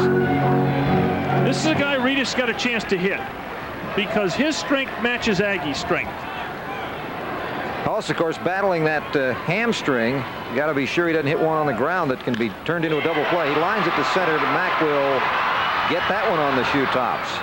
Boy, Rangers have had no luck dropping it in front of Mack. They're 2 outs. Last out, and Ritas will bat. That ball was hit well enough. Rangers 2 of the 3 in this inning have done well enough. Only Palmer was rather anemic. Gary has a pinch 3-run homer this year, and we did the game. Remember that game in Milwaukee where we couldn't figure out why Ritas would be the pinch hitter in the 8th inning, and boom, the first pitch. That was it, and that's the one where we initially anointed Kevin Kennedy a genius. Yes. Kevin has pushed a lot of right buttons this year, and Ritas has played exceptionally well for this club. Well, he had another game here in which he pinch hit late and just missed one that would have won a game. The foul by a few inches, and then he was finally retired, and the Rangers lost. 287, 6 homers. He's the Rangers' last hope to keep it either alive or, with a big one, tie it up. Don't forget, we'll still be with you, though, for Nolan Ryan festivities following the game. There's a foul back. I think he liked that pitch. He's kind of hobbling over after taking the swing, but I think he liked that pitch. Well, you can tell Gary's knees aren't very good, though. But if you're Aguilera, you've got to know the book on Ritas, and that is he's dead red. He's fastball hitter. So ahead in the count, you probably got to consider staying away from the ball that Ritas most likely hits out of the park, and that's the fastball. No balls and a strike. Wasted the fastball. 1 ball and a strike.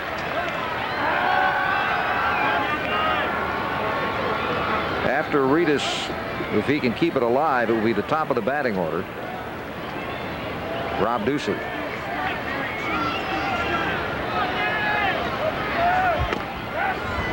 Strike call.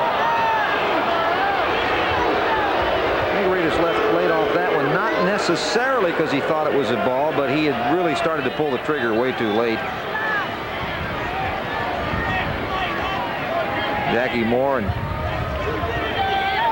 Kevin Kennedy looking from the dugout, hoping that something can happen to keep the Ranger winning streak alive.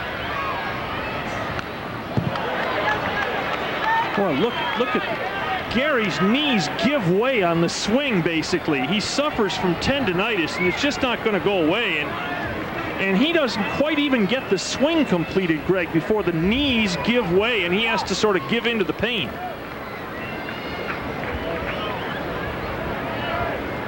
Look at the completion of this swing for Ritas. Ooh. And then look at the expression of pain on his face. 1 ball and 2 strikes. Ritas batting for Houston, who came in for Diaz defensively after Peltier hit for him in the 7th. 2 outs. Rangers down by 2 in the 9th. 2 balls, 2 strikes.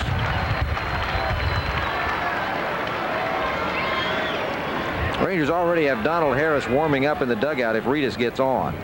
He's got a helmet and he's been stretching. He would run at first base.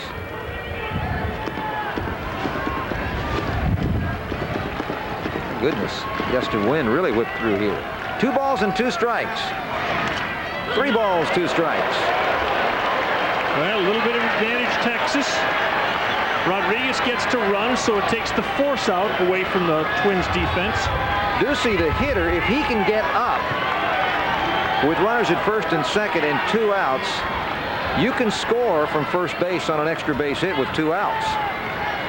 But this pitch is crucial. Runner goes at first, driven to center field, but there's that man again, and that's it. Man. Nothing but shots to Mack late in the game.